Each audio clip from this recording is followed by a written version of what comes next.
முகாமுக்கு இந்த அடிமையை கர்த்தர் பயன்படுத்துவதற்காக நான் கர்த்தரை ஸ்தோத்திரிக்கிறேன். தேவ மனிதர்கள் இருக்கிற இந்த ஸ்தலத்திலே ஒன்றுமில்லாத இந்த அடிமை பயன்படுத்துவதற்காக கர்த்தரை நான் துதிக்கிறேன். இந்த வல்லமை முகாமுக்கு ஆண்டவர் கொடுத்திருக்கிற கருப்பொருள், ஆவியானவரின் அந்நிய பாஷையும் அவசியமும் அப்படிங்கிறத ஆண்டவரே இந்த காரியத்தை நமக்கு பேசும்படிக்கு அவர் கொடுத்த கருப்பொருளுக்காய் நான் கர்த்தரை துதிக்கிறேன். ஆவியானவரின் அந்நிய பாஷையும் அவசியமும். ஆவியானவர் யார்? அந்நிய பாஷை என்றால் என்ன? அதன் அவசியம் என்ன? 3 பிரிவாக நாம் பிரித்து கொள்ளப் போகிறோம். ஆவியானவர் யார்?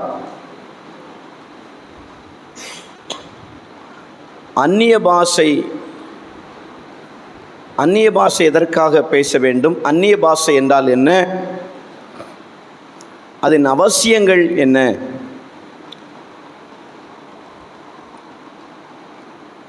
வேதம் அழகாய் சொல்லுகிறது, பிதா, வார்த்தை, ஆவியானவர் இம்மூவரும் ஒன்றாயிருக்கிறார்கள் என்று வேதம் நமக்கு அழகாய் காண்பித்து கொடுக்கிறது. ஆவியானவர் என்றால் யார்?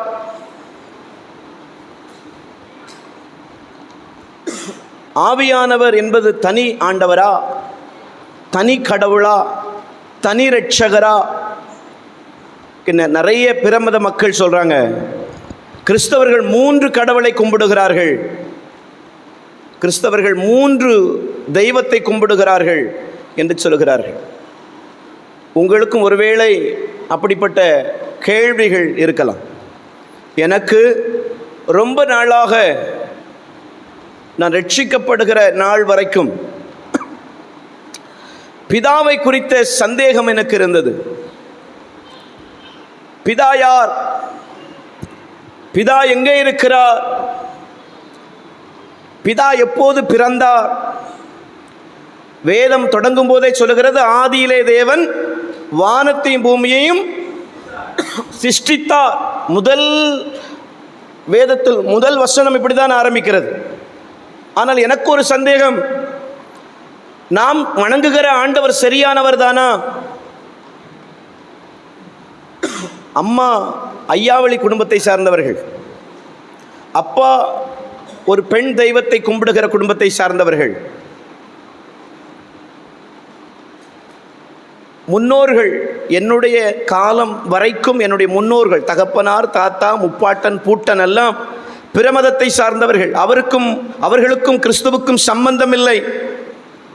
தனித்தனி கோயில், தனித்தனி குடும்பமாக எல்லா தெய்வத்தையும் வணங்கிட்டு வந்தாங்க. ஆனால் ஆண்டவருடைய கிருபையில் எங்கள் குடும்பத்தில் இத்தனை சந்ததிகளுக்கு பிறகு ஆண்டவர் என்னை 4 சந்ததிகளுக்கு பிறகு ஆண்டவர் என்னை முதல் ஊழியக்காரனாக தெரிந்து கொண்டார். அப்போது இவங்கெல்லாம் வணங்கி வந்தது சரியானதா, இல்லை நாம் கண்டுபிடித்த இந்த தெய்வம் சரியானதா? இயேசுவை ரொம்ப பிடிக்கும் எனக்கு. சின்ன வயசில் சாப்பாட்டுக்கு வழி இல்லாமல் இருக்கும்போதெல்லாம் அப்பா தண்ணி அடிச்சுட்டு வீட்டில் பயங்கரமாக சண்டை போடுவாங்க. 17 வருஷம் சண்டை தான் வீட்டில். இரும்பு பைப்பால் அம்மாவை அடிப்பாங்க, கம்பால் அடிப்பாங்க. அம்மா அப்படி தான், உங்களை மாதிரி இருக்கிறவன்ட்ட கடன் வாங்கி சாப்பாடு பொங்கி வச்சுருப்பாங்க. அப்பா குடிச்சிட்டு வந்து எல்லாத்தையும் உடச்சி அடித்து போட்டுருவார். சாப்பாட்டுக்கு அவ்வளோ கஷ்டம். 7ஆம் வகுப்பு படிக்கிற வரைக்கும், 8ஆம் வகுப்பு படிக்கிற வரைக்கும் சத்துணவில் கொடுத்த அந்த யூனிஃபார்ம் தான் எனக்கு ஒரு வருஷம் ஃபுல்லாக ட்ரெஸ்ஸு. அப்படி இயலாமையில், ஏழ்மையில், தரித்திரத்தில் வாழ்ந்த குடும்பம் என்னுடைய குடும்பம். ஆனால் ஆண்டவராக இயேசு கிறிஸ்துவை ஏற்றுக்கொண்ட பிறகு எதையெல்லாம் என் வாழ்க்கையில் நான் தரித்திரத்தில் வாழ முடியாமல் தரித்திரத்தோடு வாழ்ந்தேனோ, கிறிஸ்து இயேசு எனக்குள் வந்த பிறகு எல்லாவற்றையும் மாற்றி அவர் ஆச்சரியமான வாழ்க்கைக்கு நேராக கொண்டு போனார். அதனால் ஏசப்பாவை ரொம்ப பிடிக்கும். வாலிப நாட்களில் ஏசப்பாவை ரொம்ப பிடிக்கும். என்னுடைய 17ஆவது வயதில் ஜீசஸ் எனக்கு ரொம்ப பிடிக்கும்.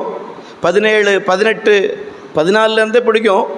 ஆனால் ஆண்டவரை விட்டு ரொம்ப தூரம் போனதுனால அவருக்கும் எனக்கு சம்பந்தம் இல்லாமல் போனது. ஆனால் இயேசுவின் மகத்துவம் எனக்கு தெரியும். ஆண்டவர் நல்லவர் என்று தெரியும், அவர் மன்னிக்கிறவர் என்று தெரியும், அவர் பரிசுத்தம் உள்ளவர் என்று தெரியும். அந்நிய பாஷை என்றால் என்ன தெரியும், மூழ்கி ஞானஸ்தானம் என்றால் என்னன்னு தெரியும். ஆனால் இளம் வாலிப பருவத்தில் கர்த்தரை விட்டு தூரம் போனதுனால, கர்த்தரை விட்டு பின்வாங்கி போனதுனால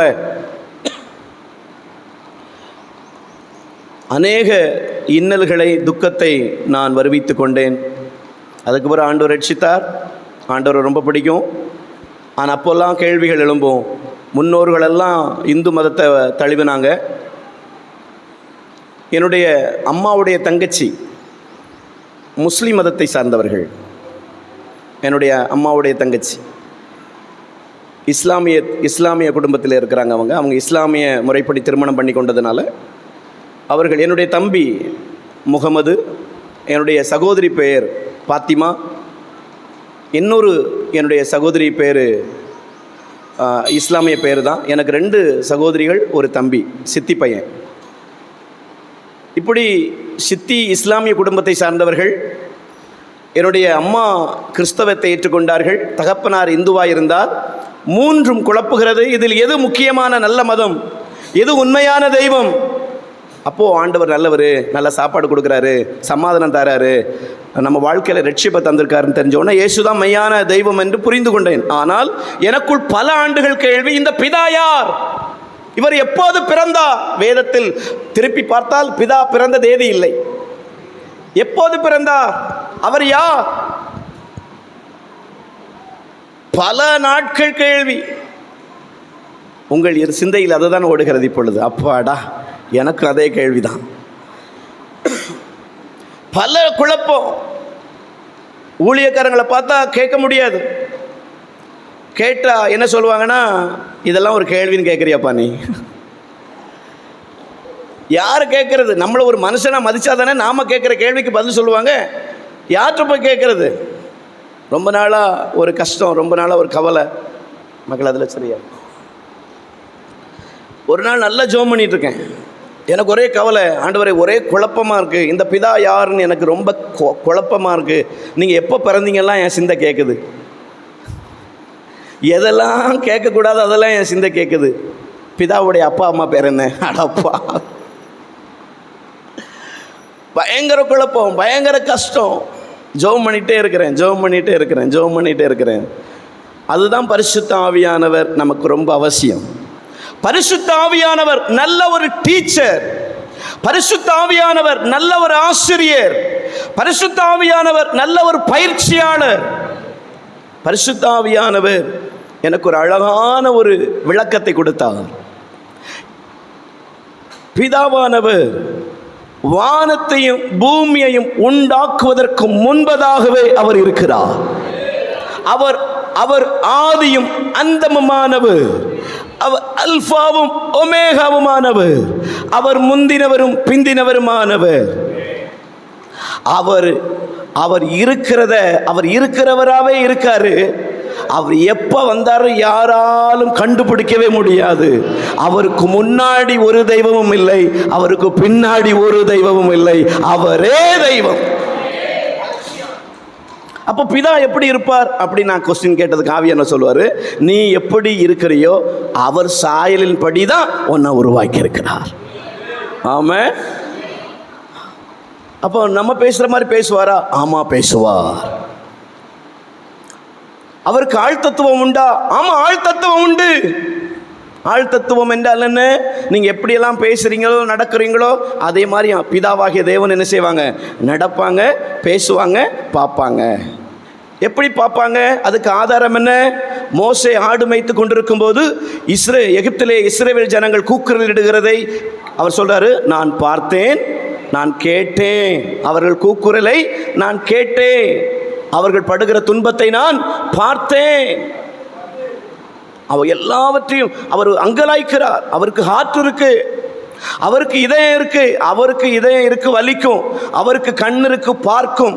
அவருடைய வாயிருக்கு, அவர் பேசுவார், கேட்பார். அப்போ ஆவியானவர் எனக்கு சொல்லி கொடுத்தாங்க, அவர் அந்த நாட்களையே அவர் இருக்கிறவர். அவரை யாராலும் உருவாக்கவே முடியாது, அவரை யாரும் பெற்றெடுக்க முடியாது, அவரை யாருமே கைக்குள்ள அடக்கி உருவாக்கிற முடியாது. ஆவியானவர் அழகாய் சொல்லிக் கொடுத்தார். அவர் உன்னை உருவாக்குவதற்காகவே அவர் ஆதியிலே இருக்கிறார். அவர் அன்றைக்கே இருக்கிறார். அவர் உயிர் உள்ளவராகவே இருக்கிறார். அப்போ எனக்குள்ள இருக்கிற அந்த கேள்விகள் எல்லாம் கழண்டு போக ஆரம்பித்தது. அப்போ புரிந்து கொண்டேன், ஓஹோ, நம்ம உருவாக்குறதுக்கு அவர் அப்போவே இருக்கிறார். அந்த ஆராய்ச்சி எனக்கு அவசியமானது இல்லை. ஏன்னா என் ஆண்டவரை பற்றி எனக்கு தெரிஞ்சு போச்சு, அவர் நல்லவர். அவர் ஒரு நாள் என்னை கெட்ட வழியில் நடத்தவே மாட்டார். அப்போ பிதாவாகிய தேவன் என்னை உருவாக்குறதுக்கு தான் அந்த நாள்லேயே அவர் இருக்கிறார். அவரை யாரும் உருவாக்கவில்லை, அவரை யாரும் சிருஷ்டிக்கவில்லை, அவரை யாரும் படைக்கவில்லை. அவர் அன்றைக்கே இருக்கிறார். அல்லேலூயா. அவர் அந்த சிந்தனை நமக்கு தேவையே. ஆண்டவர் சொன்னார், இந்த சிந்தனை உனக்கு அவசியம் இல்லை. நம்ம தேவையானதை சிந்திக்காமல் தேவையில்லாததெல்லாம் சிந்திப்போம். அப்போ இந்த சிந்தை நமக்கு அவசியம் இல்லை. நம்ம அப்பா அம்மா மேலே நம்ம டவுட் வருமா? நமக்கு அப்பா அம்மா நீங்கள் நல்லவங்களா கெட்டவங்களா, நீங்கள் கோவப்படுவீங்களா கோவப்பட மாட்டீங்களா? போய் கேட்டார்ப்போ அப்பா அம்மாவை நமக்கு நினைக்குது, பிடிச்சிருக்கு, அவங்கள பற்றி நமக்கு தெரியும், அதனால் அவங்கள நேசிச்சுட்டே இருக்கிறோம். ஆமேன்னு சொல்லுங்கள். இந்த கேள்விகளை அவர் அன்றைக்கே இருக்கிறார் என்று ஆவியானவர் சொல்லி தந்ததில் இருந்து பிதாவாகி கிட்டத்தட்ட 1.5 ஆண்டுகள் 2 ஆண்டுகள் இந்த குழப்பம், பயங்கர கொஸ்டின், பயங்கர குழப்பம். ஆனால் ஆவியானவர் அழகான பயிற்சியாளராக இருக்கிறதுனால சரியாய் கற்றுக் கொடுத்தார். இந்த பிதாவாகிய தேவனுக்கு மட்டும்தான் ஆள் தத்துவமா? இல்லை, இயேசு கிறிஸ்துவுக்கும் ஆள் தத்துவம் உண்டு. ஆண்டவர் 33.5 ஆண்டுகள் இந்த உலகத்தில் என்ன செஞ்சாங்க? வாழ்ந்தாங்க. 3.5 ஆண்டுகள் ஊழியம் செஞ்சாங்க. இயேசு கிறிஸ்து இந்த உலகத்தில் சாப்பிட்டாங்க, பேசினாங்க, பார்த்தாங்க, நடந்தாங்க. அப்போ ஆண்டவருக்கும் இயேசப்பாவுக்கும் ஆள் தத்துவம். ஆள் தத்துவம் என்றால் என்ன? ஆள் தத்துவம் என்றால் என்ன? அவரால் செயல்பட சொல்லுங்க, ஆக்ஷன் பண்ணுங்க. அவரால் செயல்பட முடியும், அவரால் நடக்க, அவரால் பேச, அவரால் தொட, அவரால் அற்புதம் செய்ய ஆள் தத்துவம் உள்ளவர். ஆமே. ஆள் தத்துவம்னா எதுக்கு சொல்றேன்னா, அவர் பிடித்து வைத்த சிலை அல்ல. அவரை யாராலும் உருவாக்கவே, அவர் எப்பவுமே இருக்கிறாரு, ஆதியிலே இருக்கிறார்.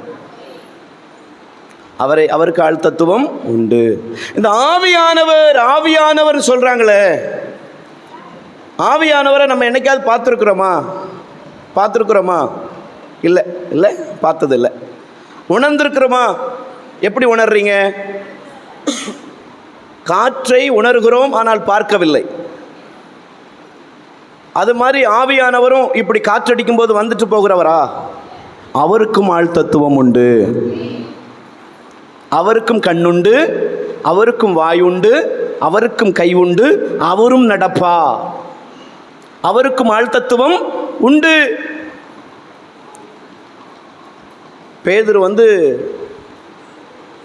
பேதுருக்கு மிகுந்த பசி உண்டாயிற்று. அங்கே சமையல் பண்ணிட்டு இருக்கிறாங்க. சமையல் பண்ணுற நேரத்தில் கொஞ்ச நேரம் ஜெபம் பண்ணுவேன்னு சொல்லி போய் ஜெபம் பண்ண போகிறாரு.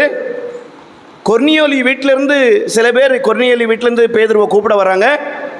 பேதுருவை கூப்பிட்டவுடனே பேதுரு பயப்படுறாரு. பைபிள் சொல்லுகிறது, பேதுரு உடனே பரிசுத்த ஆவியானவர், நீ பயப்படாதே, நான் தான் அவங்கள வர சொல்லியிருக்கிறேன், நீ அவங்களோடு போ என்று சொன்னார் என்று பேதுரு சொல்லுகிறார். சொன்னார், சொன்னது அல்ல. எங்கேயாவது கிடக்கிற கல்லுக்கு ஒரு கல் கிடக்குது, அந்த கல்லை பார்த்து இந்த பகுதியில் கல் இருந்தார்கள், அது வெள்ளை கலராக மிகுந்த மண் அடைந்து இருந்தார்கள் அப்படின்னு கல்லுக்கு மதிப்பு கொடுப்பீங்களா? ஏன் மதிப்பு கொடுக்க மாட்டேங்கிங்க? அவை உயிரற்றவைகளுக்கு ஒரு குப்பை தொட்டி இருந்தார்கள். நான் போகிற வழியில் சத்திர வழியில் வலது பக்கம் பெரிய குப்பை தொட்டி இருந்தார்கள். என்ன சொல்லுவீங்க? சொல்லுங்க. இருந்தது, கிடந்தது, வச்சிருந்தாவ, ஆமாவா இல்லையா? அப்போ அதுக்கு என்ன இல்லை? உயிரற்றவைகளுக்கு மதிப்பு இல்லை. ஆனால் ஆவியானவர், பேதுரு எழுதுறாரு, ஆவியானவர் சொன்னார், அங்கே ஒரு உயிர் இருக்கிறது, அவர் ஆள் தத்துவம் உள்ளவர். வேதம் சொல்லுகிறது, ஆண்டவர் வானத்தெல்லாம் படைச்சிட்டு இருக்கிறாங்க, ஆவியானவர் ஜலத்தின் மீது அசைவாடி கொண்டிருந்தார். ஆவி அசைவாடி கொண்டு இருந்தது அல்ல, இருந்தார். அப்ப ஆவியானவருக்கு என்ன இருக்கு? ஜீவன் உண்டு, ஆள் தத்துவம் உண்டு. நம்ம இப்ப பேசிட்டு இருக்கிறத ஆவியானவர் பார்த்துட்டு இருக்கிறார். இன்னைக்கு நான் பேசுற, என்னை கொண்டு ஆவியானவர் பேசுறதையும் பார்க்கிறாரு. நீங்க அதை உற்சாகமாய் ஆவியானவரை கற்றுக்கொள்ள நீங்கள் ஆர்வப்படுகிறதையும் பார்த்து கொண்டிருக்கிறார். ஆவியானவர் பார்க்கிறார், பேசுகிறார், நடக்கிறார், செயல்படுகிறார், என்னையும் செயல்படுத்துகிறார். ஆமென் சொல்லுங்க, கையை வைத்து சொல்லுங்க. ஆவியானவர் பார்க்கிறார், பேசுகிறார், செயல்படுகிறார், என்னையும் செயல்படுத்துகிறார். ஆமென், ஹல்லேலூயா. இயேசு கிறிஸ்து சொல்றாங்க, நான் போவேனே ஆகில் தேற்றரவாளன் உங்களிடத்தில் வருவார். அவர் சுயமாய் எதுவும் பேசாமல் என்னிடத்திலிருந்து எடுத்து உங்களுக்கு பேசுவார். அவரிடத்திலிருந்து எடுத்துனா என்ன? வேதத்தின்படி ஆவியானவர் நம்மோடு பேசுவார். ஹல்லேலூயா. அப்போ ஆவியானவர் யார்? ஆழ்தத்துவம் உள்ளவர். நீங்கள் பிதாவாகிய தேவனுக்கு எவ்வளவு கனம் கொடுக்குறீங்களோ, ஏசப்பாவுக்கு எவ்வளவு கனம் கொடுக்குறீங்களோ, அதே கனத்தை யாருக்கு கொடுக்கணும்? ஆவியானவருக்கு கொடுக்கணும். பிதாவாகிய தேவனுடைய காலம் எந்த காலம் வரைக்கும்? ஏசப்பா இந்த பூமியில மரிக்கிற வரைக்கும் நியாயப்பிரமாணத்தின் காலம், அது பிதாவாகிய யெகோவா தேவனின் காலம். இயேசு கிறிஸ்து இந்த பூமியில் மரிக்கிற காலம் வரைக்கும் அது பிதாவின் காலம். இயேசு கிறிஸ்து இந்த பூமிக்கு வர்ற வரைக்கும் பிதாவின் காலம். பிதா அடுத்து இயேசு கிறிஸ்து சிலுவையில் மரித்து உயிர்த்தெழுகிற வரைக்கும் இயேசு கிறிஸ்துவின் காலம். உயிர்த்தெழுந்து பரலோகத்துக்கு போன பிற்பாடு இது யாருடைய காலம்? சொல்லுங்க, சத்தமா சொல்லுங்க. ஆவியானவரின் காலம். ஹல்லேலூயா. அப்போ பிதாவாகிய தேவனும் குமாரனாகிய இயேசுவும் பரிசுத்த ஆவியானவரும் நம்மை நடத்துகிறார்கள், நமக்குள்ளே செயலாற்றுகிறார்கள். ஹல்லேலூயா. ஆமா, பிரைஸ் தி லார்ட். அப்போ இந்த யெகோவா தேவன் ஆழ்தத்துவம் உள்ளவர், ஏசப்பா ஆழ்தத்துவம் உள்ளவங்க, ஆவியானவரும் ஆழ்தத்துவம் உள்ளவங்க. அப்போ பிதாவாகிய தேவன் நம்மளை உருவாக்குனாங்க, நம்மளை சிருஷ்டித்தாங்க, நமக்காக நிறைய இரட்சகர நியாயாதிபதிகள் எல்லாம் நம்முடைய முன்னோர்களுக்கு அனுப்பினாங்க. எல்லாரும் பாவம் பண்ணாங்க. அதனால சொந்த குமாரனே இந்த பூமிக்கு என்ன செஞ்சாங்க? அனுப்புனாங்க. சொந்த குமாரன் இயேசு கிறிஸ்து நமக்காக இரத்தம் சிந்தி மரித்து உயிர் தளர்ந்து போயிட்டாங்க. அதுக்கு பிறகு பிதாவினிடத்திலிருந்து இன்னொரு தெய்வமாகிய ஆவியானவர் வருகிறார். அப்போ 3 பேரும் 3 தெய்வம் அல்ல. உங்களுக்கு புரிகிறதுக்கு நான் புரிஞ்ச மாதிரி இந்த திரியுகத்தை இந்த திரித்துவத்தை நான் புரிந்து கொண்டதற்கு, துவம் என்றால் பிரிந்து போவது, திரியேக என்று பேச வேண்டும். ஏக என்றால் பிரியாதது. ஆமென் சொல்லுங்க. திரியேக என்றால் பிரியாதது, துவம் என்றால் பிரிந்து போவது. திரித்துவம் அல்ல, திரியேக தெய்வம். ஓகே, எனக்கு நான் புரிந்து கொண்ட மாதிரி இந்த திரியேக தெய்வத்தை நான் புரிந்து கொண்ட மாதிரி நான் என்னுடைய சிந்தையில் சொல்கிறேனே, இது சத்தியம் இல்லை, நான் புரிஞ்சுக்கிட்டது. என்னுடைய தகப்பனார் எனக்கு அப்பா, என்னுடைய துணைவியாருக்கு அது மாமா, என் பிள்ளைகளுக்கு தாத்தா. எனக்கு தகப்பன், இனி ஒருத்தருக்கு மாமா, இனி ஒருத்திக்கு தாத்தா. அவர் பிதாவாகவும் தகப்பனாகவும் செயல்படுகிறார், இன்னொரு உறவாகவும் செயல்படுகிறார், தாத்தாவாகவும் செயல்படுகிறார். அவர் பிதாவாகவும் செயல்பட அவரால் முடியும், குமாரனாகவும் செயல்பட முடியும், ஆவியானவராலும் செயல்பட முடியும். மனசிலாயோ? ஆமென். அவர் பிதா, இயேசு கிறிஸ்து, பரிசுத்த ஆவியானவர், மூவரும் ஒன்றாய் இருக்கிறார்கள். யாரையும் பிரித்து நம்ம பார்த்துடவே முடியாது. யாரையும் பிரிக்கக்கூடாது, பிரித்து பேசக்கூடாது. நீங்கள் பிரசங்கம் பண்ணும்போது ஒரு நாளும் ஆவியானவரை குறித்து பிரசங்கம் பண்ணிகிட்டே இருக்கும்போது அடிக்கடி இவங்க 2 பேரையும் என்ன செஞ்சுக்கணும்? சொல்லிக்கணும். இயேசு கிறிஸ்துவை பற்றி, இயேசு கிறிஸ்துவின் தனித்துவத்தை குறித்து சொல்லும்போது பிதாவையும் ஆவியானவரை என்ன செஞ்சுக்கணும்? சேர்த்துக்கணும். இல்லைனா கேட்கிற மக்களுக்கு வித்தியாசமான கோணங்களில் புரிஞ்சு கொள்வாங்க. அப்போது அவர் பிதா, அடுத்து இயேசு கிறிஸ்து, ஆவியானவர். அவர் 3 விதமாய் செயல்படுகிறார். ஆமென். எப்படி செயல்படுகிறார்? எப்படியெல்லாம்? பிதாவாகவும் குமாரனாகவும் பரிசுத்த ஆவியானவரும் செயல்படுகிறார். இது எனக்கு புரிஞ்சது, உங்களுக்கு புரிஞ்சிருக்குன்னு நினைக்கிறேன். Simple method. இந்த மூளைக்கு இவ்வளோ தான் புரியுது. Praise Lord. ஹல்லேலூயா. ஆமாம், பிரைஸ். அப்போது ஆவியானவருக்கு ஆள் தத்துவம் உண்டு. இந்த ஆவியானவரால் நமக்கு என்ன பயன்? இந்த ஆவியானவரால் நமக்கு என்ன பயன் என்பதை முதல்ல பார்க்க போகிறோம். இந்த ஆவியானவர் ஆழ்த்தத்துவம் உள்ளவர்னு பார்த்தோம். இந்த பிதாவாகிய தேவனைப் போல, ஏசப்பாவை போல ஆவியானவர் அவருடைய தன்மையில் வித்தியாசப்படுவார். ஆவியானவர் யாருன்னா மென்மையானவர். ஆவியானவர் யாரு? மென்மையானவர். ஒரு சின்ன பிள்ளை, தொட்டில் பிறந்த பிள்ளை, 3 மாத 4 மாத கை குழந்த பிள்ளையை அந்த தாய் ஒற்றை கையினாலே பிள்ளையை தூக்கி இடுப்பில் வைக்க முடியுமா? முடியுமா?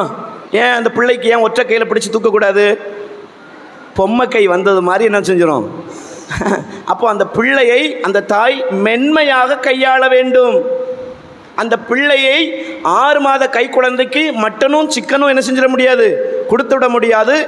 இதமான உணவை கொடுக்க வேண்டும். அப்படிதானக்கா? மனசில் ஆயோ? சின்ன பிள்ளைக்கு இதமான உணவை கொடுக்க வேண்டும். ஏன்னா அந்த பிள்ளை உடம்பு எப்படி இருக்குது? ரொம்ப மென்மையாக இருக்குது, சாஃப்டாக இருக்குது. மெதுவாக தூக்கணும், மெதுவாக சாப்பாடு கொடுக்கணும். தொட்டில் போடும்போது கோவத்தில் மொத்தம்னு என்ன செஞ்சிட முடியாது, போட்டுற முடியாது. அது மென்மையாக தலையை பிடிச்சி மெதுவாக என்ன செய்யணும், படுக்க வைக்கணும். நல்ல அம்மானா அப்படி படுக்க வைப்பா. மனசில் ஆயோ? அப்படி மெதுவாக படுக்க வச்சு, ஓகே. அப்போ மென்மையான குழந்தையை மென்மையாய் கையாளுவது நம்முடைய இயல்பு. ஆவியானவர் எப்படிப்பட்டவர்னா மென்மையானவர். மென்மையானவர், ரொம்ப ரொம்ப மென்மையானவர். நாம் எந்த அளவுக்கு நடந்துக்கிறோமோ அந்த அளவுக்கு தான் நம்ம கூட இருப்பார். ரொம்ப மென்மையானவர், ரொம்ப நீட் பார்ப்பார். ஆமென். சுத்தம் பார்ப்பார். ஹல்லேலூயா.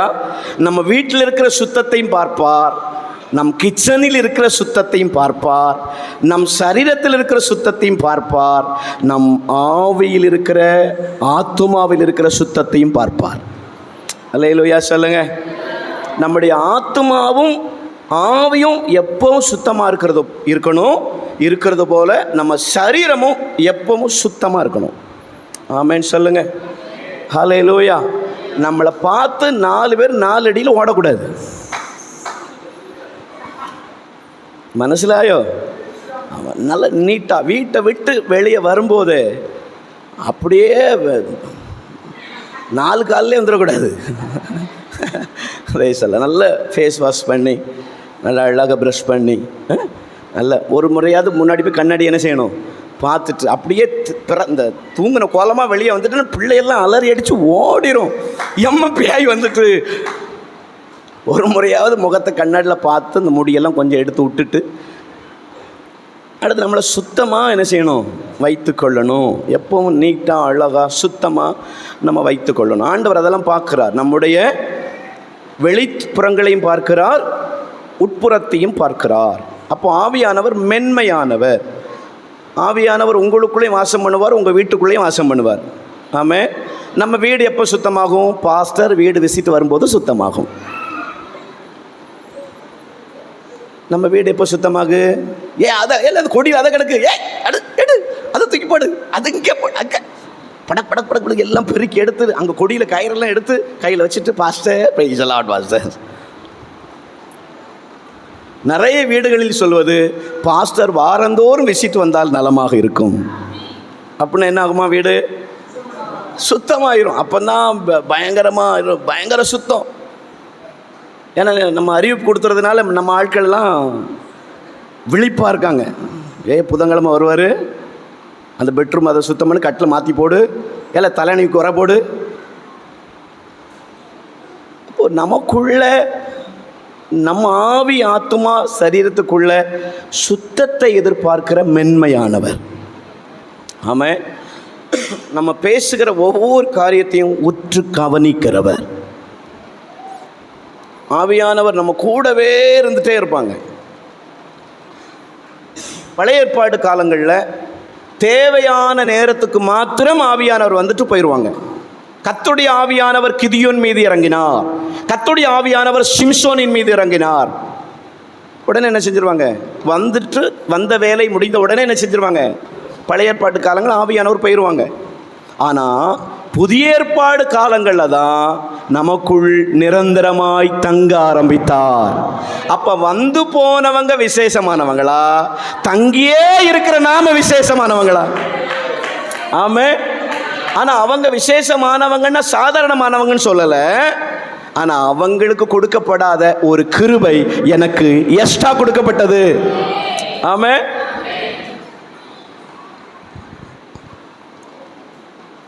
உங்கள் வீட்டில் பணம் ஒரு 10,000 ரூபா இருந்துகிட்டே இருந்தால் சந்தோஷமாக இருக்குமா? இல்லை வருஷத்துக்கு ஒரு முறை மட்டும் 10,000 வந்தால் சந்தோஷமாக இருக்குமா? எப்படி இருக்கும்? ஜனவரி மாதம் 15ஆம் தேதி மட்டும் இவள் வீட்டு 10,000 ரூபாய் வரும். மீதி இருக்கிற 12 மாதங்களில் 365 நாளில் ஒரு நாள் மட்டும் 10,000 ரூபாய், 364 நாட்கள் இவள் தரித்திரத்திலே இருக்க வேண்டும். அப்படின்னா சந்தோஷம் இருக்குமா? உங்கள் வீட்டில் பணமே வற்றலை, எப்போ பார்த்தாலும் பணம் இருக்கு அப்படின்னா எப்படி இருக்கும்? சொல்லுங்க. ஆமாம், சந்தோஷம். அதே மாதிரி தான் ஆவியானவர் வந்துட்டு வந்துட்டு வந்துட்டு தேவைக்கு மட்டும் வந்துட்டு போனாங்கன்னா அது தேவைக்கு மட்டும் இருக்கும். அவர் பேச வேண்டிய நேரத்துக்கு வந்துட்டு பேசிட்டு போயிடுவார், கிரியை செய்ய வேண்டிய நேரத்தில் கிரியை செஞ்சுட்டு போயிடுவார். அது பழைய ஏற்பாட்டு காலம். ஆனால் இப்போ இந்த காலம் நமக்குள் தங்கி தாபரிக்கிறார், நமக்குள் நிரந்தரமாகவே நிறைந்திருக்கிறார். ஆமென். அப்போ நம்மளை ரொம்ப நம்புறாரா இல்லையா? புதிய ஏற்பாட்டு காலங்களில் வாழுகிற நம்மளை நம்புறாரா ஆண்டவர்? நமக்குள்ளே நிறைந்திருக்கிறார். ஆமென். ஆவியானவர் எங்கே நிறைந்திருக்கிறார்? உங்கள் சிந்தையில், உங்கள் கண்களில், உங்கள் பேச்சில், உங்கள் நடக்கையில், உங்கள் ஆவியாத்மா சரீரத்தில் எல்லாம் ஆவியானவர் நிரம்பி இருக்கிறார். நம்ம போட்டிருக்கிற ஆடைகளில் கூட அவருடைய வல்லமை என்ன செய்யுது? இருக்கிறதா இல்லை? வேதத்தில் இருக்கா இல்லையா? பவுலின் கச்சைகளை எடுத்து என்ன செஞ்சாங்களாம்? கச்சைனா என்ன? கர்ச்சிப். அவர் பயன்படுத்துகிற கர்ச்சிப். ஆனால் நம்ம கர்ச்சிப்பை தூக்கி போட்டு பார்க்க ஒன்றும் நடக்க மாட்டேங்குது.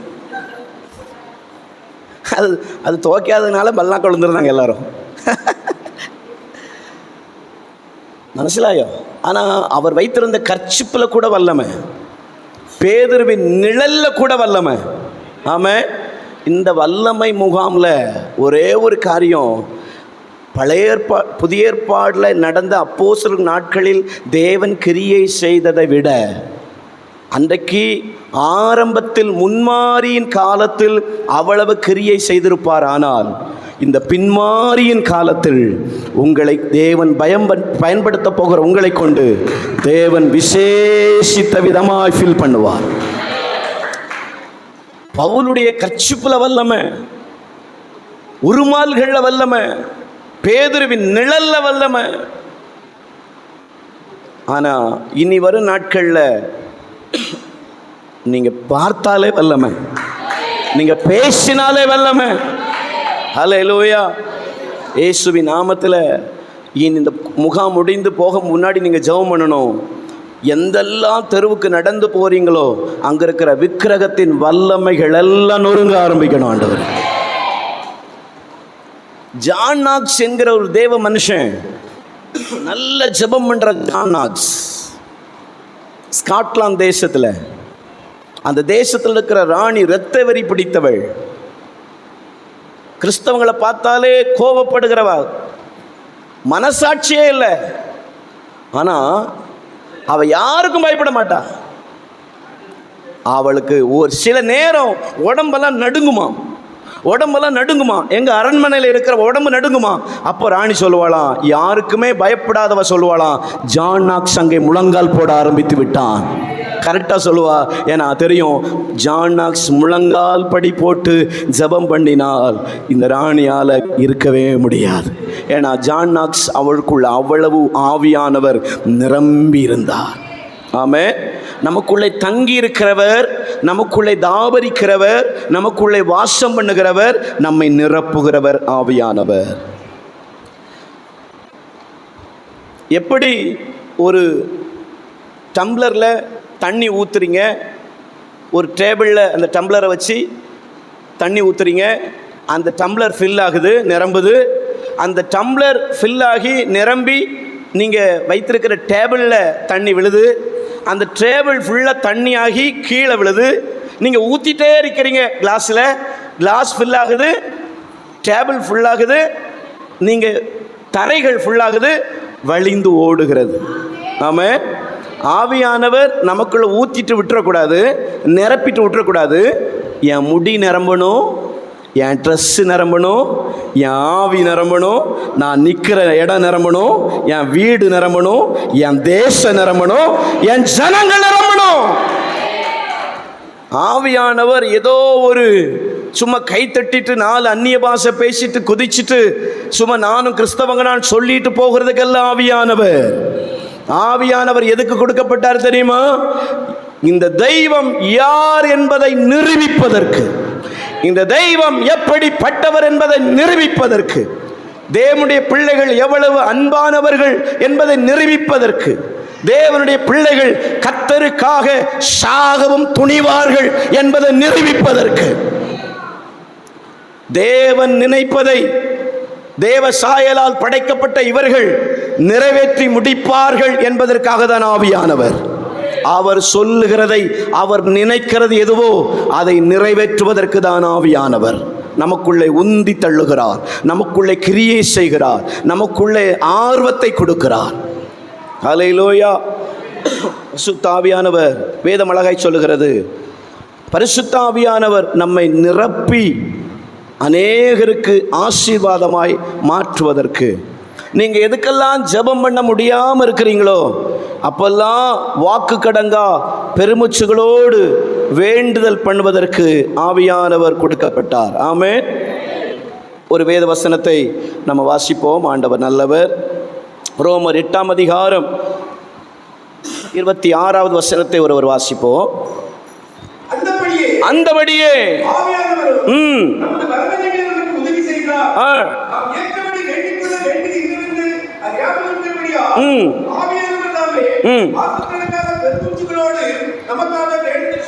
வாக்கு கடங்காத பெருமூச்சுகளோடு நமக்காக வேண்டுதல் செய்கிறார்.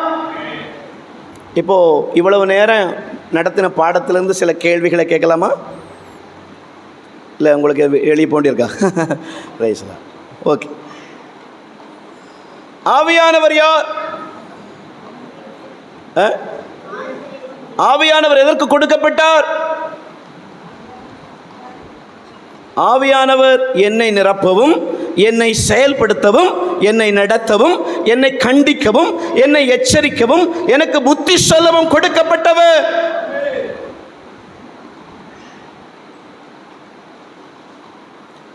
ஆவியானவர் எனக்குள் வந்தால் என்ன பயன்? வாக்கு கடங்கா பெருமூச்சுகளோடு எனக்காக அவர் என்ன செய்றாரு? நான் எதுக்கு ஜெபம் பண்ணணும்னு தெரியாத நேரத்தில், சில நேரத்தில் உடம்பு ரொம்ப பலவீனமாக இருக்கும்ல நமக்கு. உங்களுக்கெல்லாம் பலவீனம் வருமா வராதா? உங்களை பார்த்தா நல்ல பலசாலி மாதிரி தெரியுதே, வருமா? ரொம்ப பலவீனமாக இருக்கும், ரொம்ப காய்ச்சல், ஏதோ ஒரு பலவீனம், ஏதோ ஒரு சுகவீனம், எந்திரிச்சு உட்கார முடியாத ஒரு சுகவீனமாக இருக்கீங்க, கால் வலி தாங்க முடியல, ஏதோ ஒரு பலவீனம். இது ஒரு பலவீனம். இன்னும் ஒரு பலவீனம் என்ன தெரியுமா? எதுக்கு ஜெபம் பண்ணனே தெரியாது. இப்போ தேசத்துக்கு பண்ணவா, இல்லை வாலிபர்களுக்கு பண்ணவா, இல்லை சிறுவர்களுக்கு பண்ணவா? நம்மகிட்ட இருக்கிற ஒரு பெரிய பிரச்சனை என்ன தெரியுமா? நமக்காகவே ரொம்ப நேரம் ஜெபம் பண்ணுவோம். ஆண்டவரே, நான் இதில் சரியாகணும், இதில் சரியாகணும், இதில் சரியாகணும், எனக்கு இது வேணும், அது வேணும், அந்த சைடு பூசணும், இந்த சைடு பூசணும்ப்பா, தகப்பனே ஒரு சிலிண்டர் வாங்கி தங்கப்பா, மண்ணெண்ணெய் காலி ஆயிடுச்சுப்பா, தகப்பனே பிள்ளைக்கு ஃபீஸ் கட்டணும், ஆண்டவரே பிள்ளைக்கு கூட இதாக இருக்குப்பா, தகப்பனே அப்பா என் மாமியார் சீக்கிரமாக நல்லா இருக்கணும், ஆண்டவரே தேசப்பா தேசப்பா தேசப்பா, தகப்பனே ராஜாவே எங்கள் மாமியார் ரொம்ப இழுத்துட்டு கிடக்கப்பா, தகப்பனே ராஜாவே கண்ணோக்கி பாருங்கப்பா, ஆண்டவரே அந்த வீட்டில் மாமியார் எடுத்துக்கொண்டீர், இந்த வீட்டில் மாமியார் எடுத்துக்கொண்டீர், என் ஜெபத்தை கேளுமப்பா தகப்பனே, இஸ்ரவேலின் தேவனாகிய கர்த்தாவே என் ஜெபத்தை கேளுமப்பா. இங்க இருக்கிற மருமக்களுக்கெல்லாம் எவ்வளவு சிரிப்பு பாருங்க. யாரும் இறுதியில் ஜெப குறிப்பு எழுதி கொடுத்து போக வேண்டாம், பேரை குறிப்பிடாமல் செய்வதை ஆண்டவர் சீக்கிரம் செய்யும்படிக்கு. Praise the Lord. அப்போது நமக்கு எதுக்கு ஜெபம் பண்ணே தெரியாது. ஐயோ நமக்கு இப்போ எதுக்கு ஜெபம் பண்ண, ஆனால் ஜெபம் பண்ண ஆசை இருக்கும், எதுக்கு ஜெபம் பண்ணணும்னு தெரியாது. தமிழ்நாட்டுக்கு ஜெபம் பண்ணவா, இந்தியாவுக்கு ஜெபம் பண்ணவா, யூத்துக்கு ஜெபம் பண்ணவா, சிறுவர்களுக்கு ஜெபம் பண்ணவா, எதுக்கு ஜெபம் பண்ணே தெரியாது. ஆனால் நம்ம எதுக்கு விண்ணப்பம் செய்ய வேண்டும் என்று நாம் அறியாதிருக்கிற வேளையில் நீங்கள் செய்ய வேண்டிய ஒரே ஒரு வேலை, என் ஆவி ஆத்மா சரீரத்தையும் என் நாவையும் ஆவியானவருடைய ஆளுகைக்குள்ளே நான் விட்டு கொடுக்கிறேன், ஒப்பு கொடுக்கிறேன். நீங்கள் சொல்லிட்டு அந்நிய பாஷையில் பேச ஆரம்பிக்கணும். சில நேரங்களில் எனக்கு எதுக்கு ஜெபம் பண்ணணும்னு சொல்லி சில நேரத்தில் ஒரு இதாக இருக்கும், எதுக்கு பண்ணலாம், இப்போது யூத்துக்கு பண்ணவா இல்லை சிறுவர்களுக்கு பண்ணவா, சிறுவர்களுக்கு பண்ணுவோம், யூத்துக்கு பண்ணுவோம், மிலிட்ரிக்கு பண்ணுவோம், போலீஸுக்கு பண்ணுவோம், திருநங்கைகளுக்கு பண்ணுவோம், தர்மம் எடுக்கிறவங்களுக்கு பண்ணுவோம், ஜெயிலில் இருக்கிறவங்களுக்கு பண்ணுவோம், மருத்துவமனையில் இருக்கிறவங்களுக்கு பண்ணுவோம், 108 போகிறவங்களுக்கு பண்ணுவோம், சாலையில் இருக்கிறவங்களுக்கு பண்ணுவோம். இப்படி நிறைய ஜெப குறிப்பு இருக்குது. ஆனால் எதுக்கு பண்ணணும் தெரியாத நேரம் இது ஒரு கவலை, பலவீனம். ஒரு எதுக்கு ஜெபம் பண்ண தெரியாமல் பண்ண செய்யும். 2 குழப்பம், கவலை, கண்ணீர், தனிமை நம்ம ஜெபிக்க விடாது. தனிமையாக இருப்போம், கவலையாக இருப்போம், கஷ்டமாக இருப்போம், தோல்வியாக இருப்போம், ஏமாற்றமாக இருக்கும், ஏதோ ஒன்று நம்மை ஜெபிக்கவே விடாது. அந்த நேரத்தில் ஆண்டவர்கிட்ட நீங்கள் ஒப்பு கொடுத்துட்டீங்கன்னா, அந்நிய பாஷையில் 2-3 வார்த்தைகளை நீங்கள் ஸ்டார்ட் பண்ணிட்டீங்கன்னா, ஆவியானவர்கிட்ட உங்கள் நாவை ஒப்பு கொடுத்துட்டீங்கன்னா, நான் பல முறை கண்ணார பார்த்துருக்குறேன், ருசிச்சிருக்கேன். இன்றைக்கி இன்றைக்கி அதிகாலை ஜெபலாம் இன்றைக்கி ஓடவே ஓடாது, 10 நிமிஷத்தோடு முடிஞ்சிடும். ஏன்னா அவ்வளவு பலவீனம், அவ்வளவு கவலை, அவ்வளவு பிரச்சனை இருக்கும். சில நேரம் அதிகாலை ஜெபம் நல்லா இருந்துடும், மதியானம் பண்ண வேண்டிய ஜெபம் அல்லது மாலையில் பண்ண வேண்டிய ஜெபம் அல்லது இரவில் பண்ண வேண்டிய ஜெபங்கள், சில ஜெப நேரங்கள் ரொம்ப கடினமாக போகும். எனக்கு என்ன செய்யனே தெரியாது. ஆண்டவர்கிட்ட சொல்லுவேன், அழுதுகிட்டே சொல்லுவேன், எனக்கு பிரசங்கம் பண்ணுறேன்னா ஜெபிக்காமல் இருந்தால் எப்படி, போதிக்கிறேன்னா ஜெபம் பண்ணாமல் இருந்தால் எப்படி, எனக்கு இதுக்கெல்லாம் இன்றைக்கி ஜெபம் பண்ணலை, இன்றைக்கி தேசத்துக்காக ஜெபம் பண்ணலை, இந்த குறிப்பிட்ட ஜெப குறிப்புக்கு நான் பண்ணலை. இன்றைக்கி நிறைய பேர் என் ஃபோனில் ஜெபம் பண்ணுங்கன்னு சொன்னாங்க ஆண்டவரே, நேரில் பார்த்து நிறைய பேர் சொன்னாங்க ஆண்டவரே. நான் அவங்ககிட்ட சொன்னேன், உங்களுக்காக நான் ஜெபம் பண்ணிக்கிறேன், கவலைப்படாதீங்கன்னு சொன்னேன். ஆனால் நான் அவங்களுக்கு இன்றைக்கி நான் பண்ணலை. அப்போ நான் பொய் தானே சொல்கிறேன் ஆண்டவரே. அப்போ ஜெபம் பண்ணுறேன்னு சொல்லிட்டு நான் அவங்களுக்காக ஜெபம் பண்ணாமல் இருக்கக்கூடாது. ஆனால் என்னால் ஜெபிக்க முடியலை, எனக்கு ரொம்ப கஷ்டமாக இருக்குது. ஆவியானவர்கிட்ட சொல்லி ஜெபிக்க ஆரம்பிக்கும்போது நான் ருசித்த காரியம், 1/4 மணி நேரம் தாண்டாது என்று புலம்பலோடு ஜெபத்தில் போய் உட்கார்ந்து, ஆண்டவரே எனக்கு பல மணி நேரம் ஜெபிக்க உதவி செய்யுங்கப்பான்னு சொன்ன உடனே 1 மணி நேரம் அந்நிய பாஷையில் ஜெபிக்க வைப்பார். 1 மணி நேரத்தில் முடிச்சிடலாம் அப்படின்னு மனசு சொல்லும். ஆவியானவர் எனக்குள்ள ஒரு உந்துதலை கொடுப்பார், இன்னும் 1 மணி நேரம் ஜெபம் பண்ணு, அடுத்து கொண்டு போவார். அடுத்து முடித்து விடுவோம் என்று நினைப்போம், இன்னும் ஒரு வேற ஜெபக்குறியை கொண்டு போவார். புது பாடல்களை கொடுத்து 1/2 மணி நேரம் பாட வைப்பார். இனி ஒரு 1/2 மணி நேரம் துதிக்க வைப்பார். இனி ஒரு 1/2 மணி நேரம் சில மனிதர்களை முன்பக்கமாய் கொண்டு வந்து நிறுத்துவார். எங்கேயோ இருக்கிற தேவ மனிதர்கள், எங்கேயோ இருக்கிற மக்களை கொண்டு முன்பக்கமாக நிறுத்தி சொல்லுவார், இவர்கள் இப்பொழுது பிரச்சனையில் இருக்கிறார்கள், இவர்கள் இப்பொழுது போராட்டத்தில் இருக்கிறார், இவங்களுக்கெல்லாம் ஜெபம் பண்ணு. முதல்ல ஜெபம் இப்படி ஆரம்பிச்சிருப்போம், அடுத்து கொஞ்ச நேரத்தில் முழங்கால் போடுவோம், கொஞ்ச நேரத்தில் முதுகு வலிக்கிற மாதிரி இருக்கும், கொஞ்ச நேரம் எந்திரிச்சு நடந்து ஜெபம் பண்ணுவோம். நடந்து ஜெபிக்க கையை உயர்த்தி காலை ஆட்டி ஸ்தோத்திரம் பண்ணி அந்நிய பாஷை பேசி அடுத்து முழங்கால் போட்டு ஜெபம் பண்ணால், முடித்து வந்த பிறகு 10 நிமிடத்தை தாண்டாத என் ஜெபம் அன்றைக்கு கிட்டத்தட்ட தேவ கிருபையினால் அவருடைய இரக்கத்தினால் ஒரு 4 மணி நேரத்தில் ஆவியானவர் கொண்டு போயிருப்பார். ஆமென். நீங்கள் நல்லா புரிந்து கொள்ளணும், நம்மால் ஜெபிக்க முடியாது, நம்மால் சாம்சனால் ஜெபிக்க முடியாது. ஆனால் எனக்குள் இருக்கிற ஆவியானவர் பெரியவராய் இருக்கிறபடியினால் நம்மை எல்லோரையும் அவர் ஜெபத்திலே கொண்டு போவார். ஆமென். நீங்கள் பெற்றிருக்கிற அந்த ஆவியானவரை, ஆவியானவர் உங்களுக்குள் இருக்கிறார் என்பதற்கு என்ன அத்தாட்சி? உங்கள் வாயிலிருந்து புறப்படுகிற அந்நிய பாஷை. உங்கள் ஆவிக்குள்ள ஆவியானவர் உங்களுக்குள்ளே வந்துவிட்டால் வாக்கு கடங்கா பெருமூச்சுகளோடு அவர் உங்களுக்காய் வேண்டுதல் பண்ணுவார். இப்போது நீங்கள் போதுகிற இடத்துல கேட்ட கேள்விக்கு ஆவியானவர் உங்களுக்கு இன்னொரு பதில் சொல்லுகிறார். நீங்கள் அவற்றை ஒப்பு கொடுத்துட்டா போதும், அவர் உங்களை நடத்தி கொண்டு போவார். சில நேரங்களில் அந்நிய பாஷைக்கு பைபிள் சொல்லுகிறது, அந்நிய பாஷையை வியாக்கியானம் செய்ய வேண்டும், அந்நிய பாஷையின் அர்த்தத்தையும் சொல்ல வேண்டும் அப்படின்னு பைபிள் சொல்லுது. அப்போது எனக்கு இந்த நாள் வரைக்கும் சில வரங்கள் ஆண்டுடைய கிருபையினால் கிரியை செய்யும், ஆனால் வியாக்கியானம் பண்ணுகிற அந்த கிருபைகள் எனக்கு இன்னும் கிடைக்கல. அதுக்காக ஜெபம் பண்ணிகிட்டு இருக்கிறேன். கண்டிப்பாக ஆண்டவர் தருவார். ஆனால் சில நேரங்களில் 3 மணி நேரங்கள் 2 மணி நேரங்கள் அந்நிய பாஷையில் மட்டும் நம்மளை கொண்டு போவார். அப்போது என் மனசு சொல்லும், நீ பேசுகிற அந்நிய பாஷைக்கு என்ன அர்த்தம்?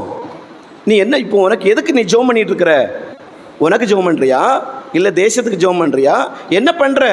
ஆனால் எனக்கு ஒன்று தெளிவு இருக்கும், நான் பண்ணுகிற ஜெப குறிப்பு என் சிந்தையில் தமிழில் ஓடிக்கொண்டே இருக்கும். புரியுதா நான் பேசுகிறது? நான் எதுக்கு ஜெபம் பண்ணுறனோ, இப்போது உங்களுக்காக உங்கள் பேரை சொல்லி நான் ஜெபிக்கிறேன்னா என் சிந்தையில் என்ன போகும்? இந்த அக்காவுக்காக நான் இப்போது ஜெபம் பண்ணுறேன், ஆண்டவரே அவங்க நல்லா இருக்கணும், அவங்க ஆசீர்வாதமாக இருக்கணும்னு சொல்லி போகும். அந்நிய பாஷையில் ஆவியானவர் பேசிக்கொண்டே இருப்பார். சில நேரத்தில் தமிழ்லே ஓடாது, அந்நிய பாஷை மட்டும் போகும். அப்போது ஒன்றே ஒன்று ஆவியானவர் எனக்கு சொல்லிக் கொடுப்பார், உனக்கு வரப்போகிற சில பிரச்சனைகளை, உனக்கு வரப்போகிற சில போராட்டங்களை, உனக்கு வரப்போகிற சில சோதனைகளை நீ ஜெயிப்பதற்கு உனக்குள் இருக்கிற நான் இயேசுவின் நாமத்தில் பிதாவினிடத்தில் நான் பரிந்து பேசிக்கொண்டே இருக்கிறேன். ஆவியானவர் எனக்காக என்ன செய்கிறாரு? பரிந்து பேசுகிறார். அப்போ நான் ரொம்ப சந்தோஷப்படுவேன். எனக்கு அந்நிய பாஷையின் அர்த்தங்கள் புரியாட்டாலும் என்னை காப்பாற்றுவதற்கு எனக்குள்ளேயே இருந்து ஒருவர் பிதாவினிடத்தில் என்ன செய்கிறார்?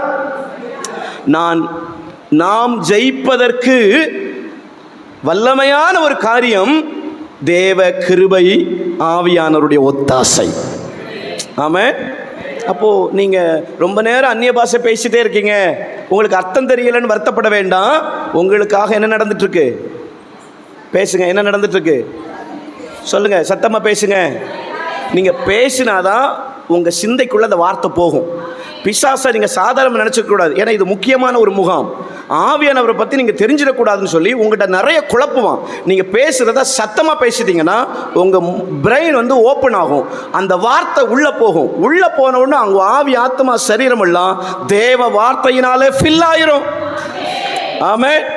நீங்கள் ஆமென் சொன்னாலும் கத்தி சொல்லணும், கேட்குற கேள்விக்கு பதிலை கத்தி சொல்லணும், வீட்டில் கத்துற மாதிரி. ஆனால் ஆண்கள்லாம் சத்தமே போட மாட்டாங்க, வீட்டிலலாம் அமைதி, சாது. அதனால் எங்கள் டீம் எல்லாமே ரொம்ப சாது தான். அதனால எங்கள் டீமை பற்றி நீங்கள் தவறாக எதுவும் எடை போட்டு விட வேண்டாம். நாங்கள் சளைத்தவர் கிடையாது. நீங்கள் தான் காட்டு கூப்பாடு போடுவீங்க, நம்ம ஆட்கள் அப்படி இல்லை. நான் வேலைக்கு போயிட்டு இப்போ தான் வந்தேன், குடிப்பதற்கு எதுவும் தேநீர் இருக்கிறதா என்று அமைதியான முறையில் கேட்பது எங்கள் ஆண்கள். அதனால தான் அவங்க என்ன செய்கிறாங்க, கொஞ்சம் அமைதியாக இருக்காங்க. என்ன புரிஞ்சுக்குங்க, எதுவும் தப்பாக நினச்சிடக்கூடாது. நீங்கள் சத்தமாக பேசணும், சத்தமாக ஆமேன்னு சொல்லணும், கேட்குற கேள்விக்கு நீங்கள் சத்தமாக பதில் சொல்லணும். ஆமென். அப்போ அந்நிய பாஷை ஆவியானவர் உங்களுக்கு எதற்கு அவசியம்? டக்குன்னு சொல்லுங்க. சரி, நான் யாரை கேட்குறேனோ அவங்க சொல்லுவீங்களா? கண்டிப்பாக கேட்பேன். சரியா? இந்த ட்ரிப்பு தம்பியின் வாய்ப்பு. ஓகே, அதனால என் கையில் 1.5 மணி நேரம் நீங்கள் மாட்டிட்டு இருக்கிறதுனால நீங்கள் கவனிக்கிறீங்களா கவனிக்கலையான்னு கட்டுன்னு அக்கா நீங்கள் சொல்லுங்கக்கா அப்படின்னு சொல்லுவேன். என்ன இந்த நிமிஷத்துலேருந்து அது ஆயத்தமாகிறது. அதனால் செய்தியை கவனமாக கேளுங்கள். ஆமாம், நீங்கள் சொல்லுங்கக்கா அப்படின்னு நான் இப்போ கேட்க போகிறேன். ஓகே, ஆவியானவர் நமக்கு எதற்கு அவசியம்? வேண்டுதல் செய்வதற்கு, பலவீனங்களில் உதவி செய்ய, கண்டித்து உணர்த்த. ஆவியானவர் குறித்து நீங்கள் சொல்லுங்க. கண்டித்து உணர்த்த, எச்சரிக்க, சத்தியத்தில் நடத்த, பலவீனங்கள் உதவி செய்வார், சத்தியத்தை பேச நம்ம நடத்துவார், உற்சாகப்படுத்துவார், கண்டிப்பார், எச்சரிப்பார், புத்தியும் சொல்லுவார். அல்லேலூயா. ஆண்டவர் நல்லவர். அப்போ ஆவியானவர் நீங்கள் எதுக்கெல்லாம் நீங்கள் அந்நிய பாஷையில் பேசிட்டே இருக்கீங்கன்னா ஆவியானவர் ஆழ்தத்துவம் உள்ளவர் என்பதை புரிந்து கொள்ளணும். ஆவியானவர் மென்மையானவர் என்பதை நீங்கள் புரிந்து கொள்ளணும். அவரை நீங்கள் கையாளுகிற விதம், நீங்கள் அவரை வச்சிக்கிற உங்களுக்குள்ளே தங்கி தாபரிக்க வைக்கிற வேண்டிய அணுகுமுறை ரொம்ப கவனமாக இருக்கணும். ரொம்ப கவனமாக இருக்கணும். ரொம்ப கவனமாக இருக்கணும். ஆவி உங்கள் வீட்டுக்கு ஒரு சொந்தக்காரங்க விருந்தாள் வருது, வாசலில் வந்த உடனே என்ன வந்தியே, இன்னைக்கு வந்த மாதிரி இருக்கு, நீங்கள் வரமாட்டேன்னு நினச்சேன், வந்துட்டியேன்னு, நீங்கள் டீ எல்லாம் குடிக்க மாட்டியான்னு, வாசலே வரல, வாசலுக்கே வரல, வெளியே தான் நிற்க. அப்போ தான் வருது, கையில் ஏதாவது பார்சல் வச்சுருக்கணும்னு பார்ப்போம். சின்ன பார்சல்னா ஒரு டீயோடு அனுப்புவோம், பெரிய பார்சல்னா டிஃபன் கொடுத்து அனுப்புவோம். அதுக்கு 2 பார்சல்னா மத்தியானம் சாப்பிட்டு போங்க.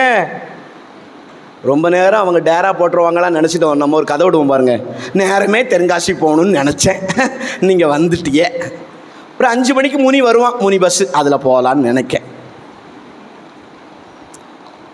வந்த விருந்தாட்களை வாசலே நீங்கள் வந்து மதிக்காமல் பேசுனீங்கன்னா வருவாங்களா வீட்டுக்குள்ளே? நீங்கள் போவீங்களா? உங்களை ஏற்றுக்கொள்கிற உறவின் முறையார் உங்களை எப்படி அணுகுகிறார்களோ அப்போதுதான் நீங்கள் அவர்களிடத்திலே உட்பிரவேசிப்பீர்கள். அப்படித்தானே? ஆவியானவர் நம்மளை படைச்சவர், அவர் ரொம்ப மென்மையானவர். ஆமேன்னு சொல்லுங்க. நம்மளெல்லாம் ரொம்ப வாட்ச் பண்ணிகிட்டே இருப்பார், நம்மளை பார்த்துட்டே இருப்பார், நம்மளை அப்படியே நோட்டம் பண்ணிகிட்டே இருப்பார். ஏன்னா நமக்குள்ளே தானே இருக்கார்.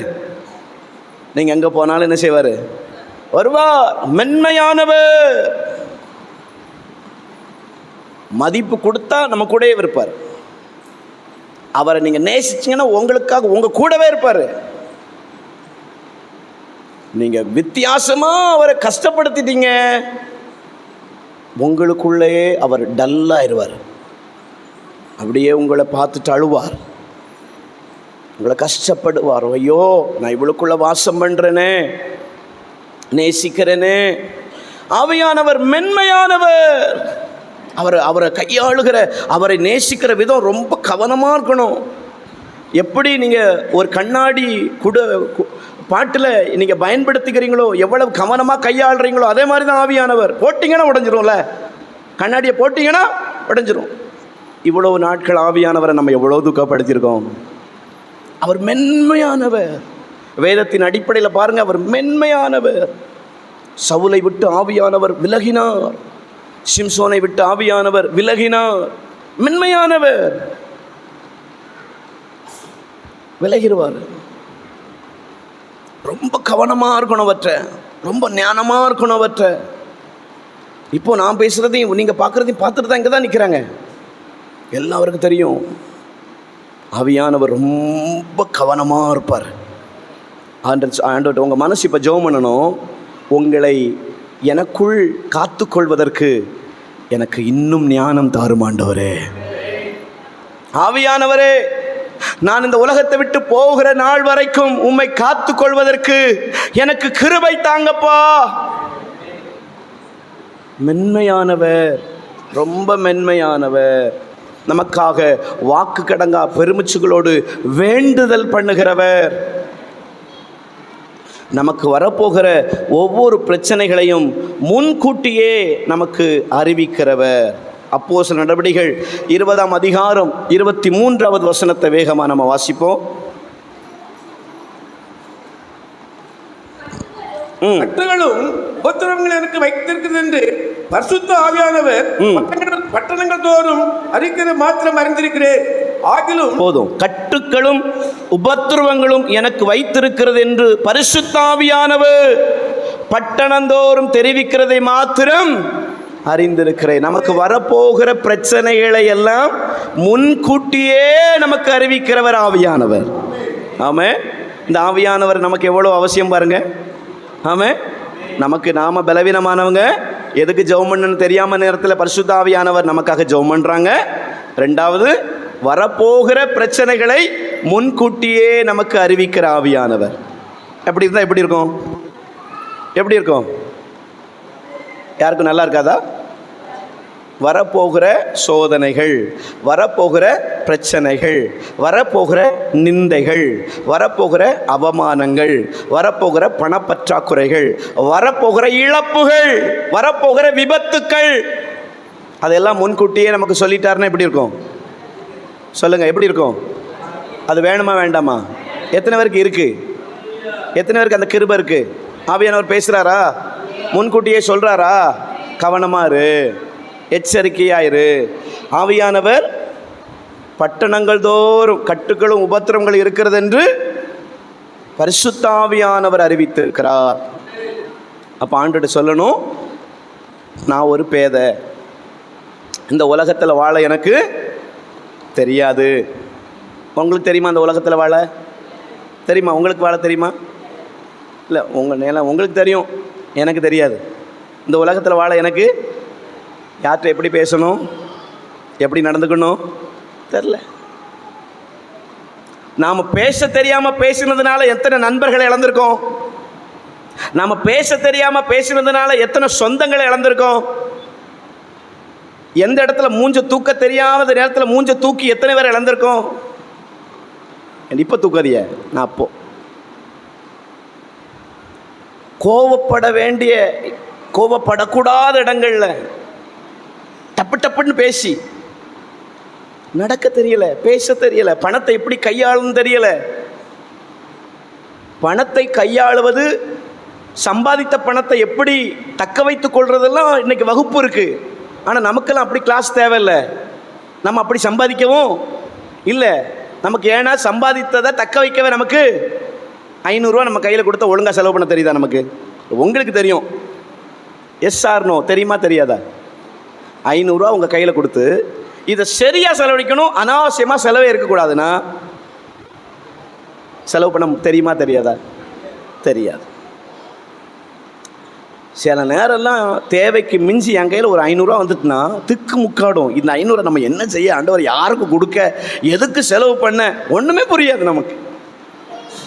ஆனால் நமக்கு எல்லாருக்கும் அவசியம் ஆவியானவர். இந்த உலகம் பயங்கரமான ஏமாற்று உலகம். இந்த உலகம் ரொம்ப கடினமான உலகம். இந்த உலகம் பயங்கரமான கஷ்டப்படுத்துகிற உலகம். இந்த பயங்கரமான உலகத்தில் நமக்கு ஒவ்வொரு நாளும் வழி இதுவே, இதிலே நடவுங்கள் என்று நமக்கு பின்னாலே சொல்லி ஒவ்வொரு நாளும் வலதுபுறம் இடதுபுறம் சாயாதபடிக்கு ஒவ்வொரு நாளும் நம்மளை கண்டிக்கிறது. இப்படி பேசாத, இப்படி பார்க்காத, இப்படி எண்ணாத, இப்படி கோவப்படாத. நாளைக்கு வர்றதுக்கு முன்னாடி இன்னைக்கு சொல்லிடுவார், காரணமின்றி கோபித்து கொள்ளாதே அப்படின்னு சொல்லிடுவார். அப்போனா புரிந்து கொள்ளணும், நாளைக்கு யாரோ நம்மளை என்ன செய்ய போகிறாங்க, கோவப்படுத்தி அழகு பார்க்க போகிறாங்க. யாரோ நம்ம கையில் என்ன செய்ய போகிறாங்க, சூலாயுதத்தை தர போகிறாங்கன்னு அர்த்தம். அப்போ நாளைக்கு கோவப்படுறதுக்கு, நம்மளை கோவப்படுத்தி அழகு பார்க்குறதுக்கு யாரோ ஒருத்தங்களை பிசாசு என்ன செய்ய போகிறான், அனுப்ப போகிறான். யோபுக்கு மனைவி அனுப்புனது மாதிரி நமக்கு சில ஆட்கள் அனுப்புவான். நீங்கள் ஜெபம் பண்ணணும், ஆண்டவரே நாளைக்கு என் நாவை காத்துக்குள்ள கிருபத்தாங்க. அதுக்காக ஒரு கொஞ்ச நேரம் என்ன செய்யணும், இயேசுவின் நாமத்தினாலே கோவப்படுத்துகிற ஆவியை கடிந்து கொள்ளுகிறேன். சும்மாவே எனக்கு பல பனை, ஒரு 4 பனைக்கு உயரமாக கோபம் வரும். ஆண்டவரே அப்பா ராஜா, அதனால தான் என் வீட்டுக்காரர் வேலைக்கு போயிட்டு சீக்கிரமாக வீட்டுக்கு வரமாட்டுக்கார். அப்பா 12 மணிக்கு தான் வாராரு. தகப்பனே அப்பா, எனக்கு சும்மாவே 4 பனைக்கு கோபம் வருமே, நாளைக்கு பிசாசு எக்ஸ்ட்ரா வேற அனுப்புகிறானா. தகப்பனே நாளைக்கு என் வீட்டுக்காரர் பஞ்சராக போகிறாரப்பா, என்ன அடி வாங்க போகிறாரோ தகப்பனே. நீங்கள் தயவு செய்து நீங்கள் கோபத்தில் நீங்கள் கவனமாக இருக்க வேண்டும் என்கிற நற்செய்தியை உங்கள் வீட்டில் அறிவித்து விடக்கூடாது. சும்மாவே வீட்டுக்கு வர மாட்டேங்கிறார். அப்போ அதுக்கு முன்னாடியே நீங்கள் என்ன செய்யணும், அதுக்காக ஜெபம் பண்ணணும். கோபப்பட போகிற, உனக்கு ஒரு விபத்து வரப்போகுது. ஆண்டு சில நேரம் சொல்லுவார், உன்னை வம்புக்கு இழுக்கிற சில ஆவிகள் போராடுகிறது. சும்மா அதாவது மேட்ரு கேட்டுக்கிட்ட ஒரு நாள் காரில் நின்றுட்டுருக்கிறேன், யாருன்னு எனக்கு தெரில. ஆண்டவர் ஏற்கனவே என்ன சொல்லியிருக்கிறாங்க, வம்புக்கு இழுக்கிற ஆவி போராடுது. நீ வாகனத்தில் போகும்போது உனக்கு விபத்து வரும். உன்னை வம்புக்கு இழுத்து, உன்னை சண்டைக்கு இழுத்து, உன்னை தப்பாக பேசுகிற ஒரு ஆவி போராடுது. இதுக்காக நான் ஜெபம் பண்ணேன். மேட்ரு கேட்டுக்கிட்ட ஒரு நாள் நின்றுட்டு இருக்கிறேன், யாருன்னு எனக்கு தெரியாது. ஆனால் என்ன அவருக்கு தெரியுது, என்ன ஊழியக்காரன் தெரியுது, ஜெபமையம் இங்கே இருக்குன்னு தெரியுது, தண்ணி அடிச்சிருக்கிறாரு, வந்து என்னை திட்டுறாரு, நீ எதுக்கு இங்கே நிற்கிறேன்னு மரியாதை குறைவாக பேசுகிறார். எனக்கு மேட்டூரில் அந்த அளவுக்கு மேட்டூர் ஊரில் ஊழியம் பண்ணியிருக்கிறேன், மேட்டூர் பகுதியில் மக்கள் எனக்கு தெரியும், ஆனால் சொந்தக்காரங்க எனக்கு அந்த பகுதியில் கிடையாது. அப்போது வந்து அசிங்கமாக என்னை பேசி என்னை சண்டைக்கு கூப்பிட்றாரு. எனக்கு ரொம்ப கஷ்டமாக போச்சு. எனக்கு என்னென்னே தெரில, என்ன ஆண்டவரை செய்ய போகிறேன்னு எனக்கு தெரியலை. ஜோம் பண்ணிகிட்டே இருக்கிறேன். உடனே நான் சொல்கிறேன், எனக்கு இந்த ஊர் தான், இங்கே தான் சர்ச் இருக்குதுன்னு சொல்கிறேன். கேட்க மாட்டேங்கிறாரு. அவர் ஊரான், மண் தர அவர் தரையான், ரோடு அவர் தரையான், அவங்க தாத்தா போட்டிருப்பார் போல இருக்குது. இது நமக்கு தெரியாதுல்ல.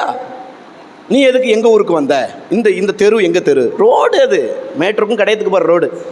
என்ன செய்யணே தெரில. ஆண்டவரே அப்பா, இப்போ தானப்பா வாழையெல்லாம் வெட்டி உள்ளே வச்சுருக்கோம். ஆண்டவரே தகப்பனே,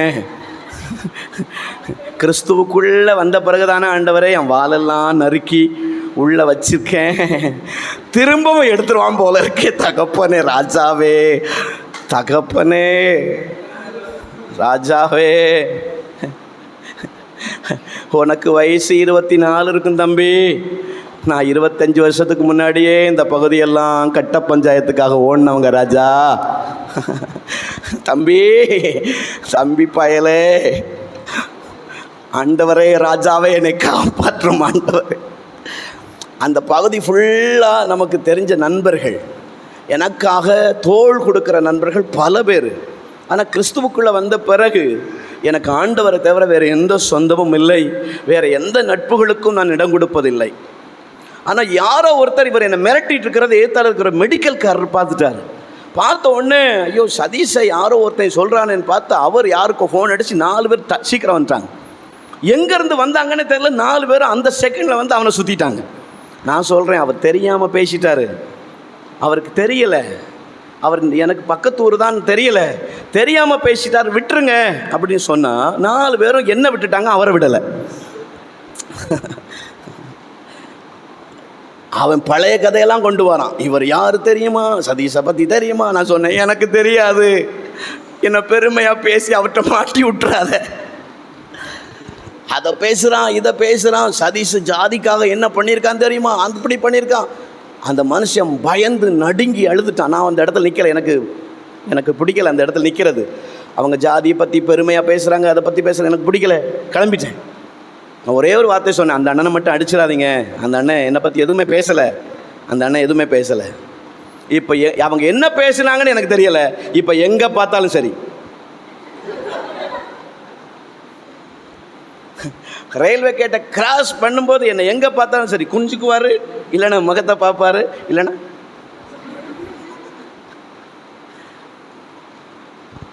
இது நம்மளால் உள்ள எனக்கு நண்பர்களே இன்னைக்கு வரைக்கும் கிட்டத்தட்ட இந்த மொபைல் நம்பரில் இருக்கிற மொபைலில் பல நண்பர்கள் எனக்கு பேர் உண்டு.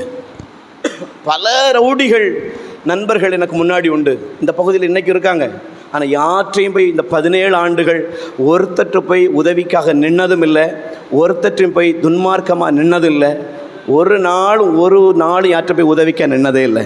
ஆனால் என்னை எது விடுதலை ஆக்கிச்சதுன்னா, 4 பேரை எப்படி ஆண்டவர் தூதனை போல அனுப்புனார்னா, ஒரு நாளைக்கு முன்னாடியே என்னை காப்பாற்றி கொள்வதற்கு என்னை ஜபத்தில் நடத்தின ஆவியானவர். அல்லேலூயா. ஏன்னா உண்மையிலே சொல்கிறேன், அந்த அண்ணன் சட்டை பிடிச்சி இழுத்துருந்தாருன்னா நான் ஒன்றும் செஞ்சுருக்க முடியாது. நான் அடிபட்டிருப்பேன் அன்னைக்கு. நான் கண்டிப்பாக கையெல்லாம் இப்படி தான் வச்சுருப்பேன், எதுவும் பேச மாட்டேன். எனக்கு பேசுகிறதுக்கு தைரியமே இப்போ இல்லை. 17 ஆண்டுக்கு முன்னாடி இருந்த அந்த தைரியம் இப்போ எனக்கு இல்லை. இப்போ யார் சண்டை போட்டாலும் சண்டை போடுறதுக்கு தைரியம் உண்மையிலே எனக்கு கிடையாது. அதனால் யார் பேசினாலும், யார் சண்டை போட்டாலும், யார் இது பண்ணாலும் எனக்கு ஒன்று தெரியும், ஆவியானவரை தாண்டி என்னால் எதுவும் பேசிவிட முடியாது. ஆவியானவரை தாண்டி அவர்களை நான் கண்டித்து விட முடியாது. ஆவியானவரை தாண்டி யார் என்று நீ ஏன் என்னை அடிக்கிறேன்னு என்னால் கேட்கறதுக்கு தைரியம் இல்லை எனக்கு. ஏன்னா ஆவியானவரே எனக்கு எல்லாமுமா இருக்கிறார். அதான் ஆண்டவர் சொல்றார், நாளைக்கு ஒரு பிரச்சனை உனக்கு வரப்போகுது, வம்பு கிழப்பாங்க, வேணும்னு வாகனத்தில் இடிச்சிட்டு போவாங்க, வேணும்னு நிறைய நண்பர்கள் யாருன்னே தெரியாது பைக்கை முன்னாடி கொண்டு விட்டு கார் முன்னாடி ஸ்லோவாக போவாங்க. நான் ஆறு அடிப்பேன், விலகவே மாட்டாங்க. வேணும்னு போவாங்க. ஒரு 5 முறை 10 நிமிடம் என்னை வேணும்னு அவங்க பைக்கு பின்னாடி ஸ்லோவாக கூட்டிகிட்டு போவாங்க. ஹார்ன் அடிச்சு பார்ப்பேன். அவங்ககிட்ட போராடுறதுக்கு எனக்கு பலன் இல்லை. ஆவியானவர் எனக்குள் வருவதற்கு முன்பதாக ஒருவனும் எனக்கு முன்னாடி நிற்கவே முடியாது. ஆனால் ஆவியானவர், அது உலக பிரகாரமான ஒரு ஆவி.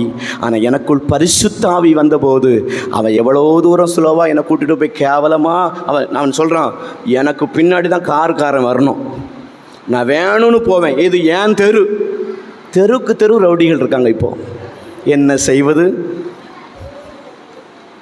இந்த சில டாக் சில நாய் தெரு வரைக்கும் வரட்டும், அவன் எல்லைக்கு வந்தோன்னே அது திரும்பி போகும். பார்த்தீங்களா?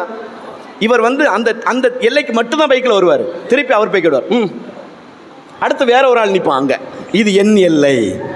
புல்லட் வச்சுருப்பான், இவன் கோண்டா வச்சுருப்பான், அவன் புல்லட். அவன் என்ன ஒரு 10 நிமிஷம் வேற ஒரு தெரு கொண்டு விட்டு அவன் இருப்பான். நினச்சிக்கொள்வேன், தகப்பனே எனக்குள் தந்த பொறுமைக்காக நன்றி ராஜா, இயேசு ராஜா. ஆமென். ஆவியானவர் எவ்வளவு வல்லமை உள்ளவர் தெரியுமா? இப்ப இருக்கிற தம்பிமார்கள், மிரட்டுகிற தம்பிமார்களை பார்த்தா சிரிப்பேன். ஆனா ஆவியானவர் நமக்குள்ள வந்துட்டதுனால நம்மளை குழந்தையா மாத்திடுறார். நிறைய மதவாதிகளை பார்த்து சொல்லுவேன், நீ நலமாயிருப்பதற்கு காரணம், நீ சுகமாயிருப்பதற்கு காரணம் எங்களுக்குள் கிறிஸ்து வந்ததினால் நீ பிழைத்திருக்கிறாய். மிருகமாயிருக்க எங்களை குழந்தையாய் மாற்றினது இயேசு. ஹல்லேலூயா. ஏன்னா இன்றைக்கும் பல அண்ணன்மார்கள், பெரிய தம்பிமார்கள் இன்றைக்கும் என்னை எதிர்பார்த்து நிறைய நேசிப்பாங்க, பேசுவாங்க. ஆனால் அவங்களுக்கு தெரியும், அவங்க சொல்லுவாங்க, நீ ரொம்ப பயந்துட்ட, இப்போ நீ ரொம்ப அமைதியாயிட்ட, நீ ரொம்ப எப்போவுமே சிரிச்ச முகமாக இருக்கிற, ஒன்றும் உனக்கு பேச தெரியல, கெட்ட வார்த்தை பேச தெரியல, கோபப்பட தெரியல, நீ மனுஷனே கிடையாதும்பா. நான் சொல்லுவேன், எனக்குள்ள அந்த தெய்வம் வந்ததுனால கிருபையா நடத்துகிறா. எத்தனை பேருக்கு முன்னாடி இருந்த தைரியம் இப்போ இல்லை? ஆனால் ஒரு தைரியம் இருக்கு, அவருக்காக சாதிக்கிற தைரியம், அவருக்காக நிற்கிற தைரியம். உலக பிரகாரமா பேச தெரியாம இருக்கலாம், உலக பிரகாரமா என்னால சண்டை போடாம தெரியாம இருக்கலாம், உலக பிரகாரமா அவன் கூட நின்று ஃபைட் பண்ண தெரியாம இருக்கலாம். ஆனா கிறிஸ்துவுக்காக மரிக்கணும் என்கிற தைரியத்தை கத்த தந்திருக்கிறார். என் மரணத்தில் கூட எழுப்புதல் வருமானால் அதையும் சந்தோஷமா ஏற்றுக்கொள்ள தயார் என்பது ஆவியானவர் நமக்கு கொடுத்த பரிசு. ஹல்லேலூயா. வாக்கு கடங்கா பெருமூச்சுகளோடும் நமக்கு வேண்டுதல் பண்ணுகிறார். வரப்போகும் பிரச்சனைகளையும் நமக்கு வெளிப்படுத்துகிறார். வரப்போகிற பிரச்சனைகள் எல்லாம் நமக்கு முன்கூட்டி அவர் நமக்கு இன்னும் சொல்லணும். இன்னும் நமக்கு என்ன செய்யணும்? சொல்லணும். உங்களுக்கு அப்படிப்பட்ட ஆவியானவர் உங்களுக்கு அவசியம். நீங்கள் அப்போனா கவனமாக இருந்துடலாம். ஒரு ஊழியக்காரர் சொல்கிறாரு, 1 லட்ச ரூபா பணத்தை எண்ணிகிட்டே இருந்தாராம், அதில் 2 500 தாளை எண்ணாமல் விட்டுட்டாராம். திருப்பி திருப்பி திருப்பி திருப்பி திருப்பி எண்ணி பார்க்குறார், ஆனால் 1000 ரூபா குறையுது. அப்போ தான் ஆவியானவர் அழகாக நடத்தினார். ஒரு பெரிய தேவ மனுஷன் சொல்கிறாரு, அதில் நீ சரியாக எண்ணிப்பார், நீ குழம்ப வேண்டாம். ஒரு இடத்துல நீ இந்த 1000 ரூபாவை ஒரு மனுஷனுக்கு நீ கொடுத்த, அதை நீ மறந்துட்ட, நீ அதை போட்டு திருப்பி திருப்பி குழம்பி நீ பயப்பட வேண்டாம். நீ சரியாக அந்த நம்பர்கிட்ட போய் கேளு, நீ கொடுத்தது அந்த 1000 ரூபா அவங்ககிட்ட இருக்குது, நீ எங்கே தொலைச்சிட்டனோ எங்கே விட்டுட்டனோன்னு என்ன செய்யாத, பல முறை எண்ணி குழப்பமடைந்து கணக்கு கொடுக்கணுமே என்று பயந்துட்டு இருக்கிற நேரத்தில் ஆவியானவர் சரியாக ஞாபகப்படுத்தி நம்மளை சரியான பாதையில் நடத்துகிறவர். ஆமென். வாக்கு கடங்கா பெருமூச்சுகளோடு வேண்டுதல் பண்ணுகிறவர், வரப்போகும் பிரச்சனைகளை முன்கூட்டியே நமக்கு சொல்லி நம்மை நடத்துகிறவர். ஆவியானவர் குறித்து இன்னொரு வசனத்தை நாம் வாசித்து, அந்நிய பாஷை குறித்து வேகமாக நாம் வாசித்து ஜபிக்க போகிறோம். ஆண்டவர் நல்லவர். Price the Lord. ஹல்லேலூயா. ஆமென். 1 கொரிந்தியர் 12ஆம் அதிகாரம் 4வது வசனத்தை ஒருவர் வாசிப்போம்.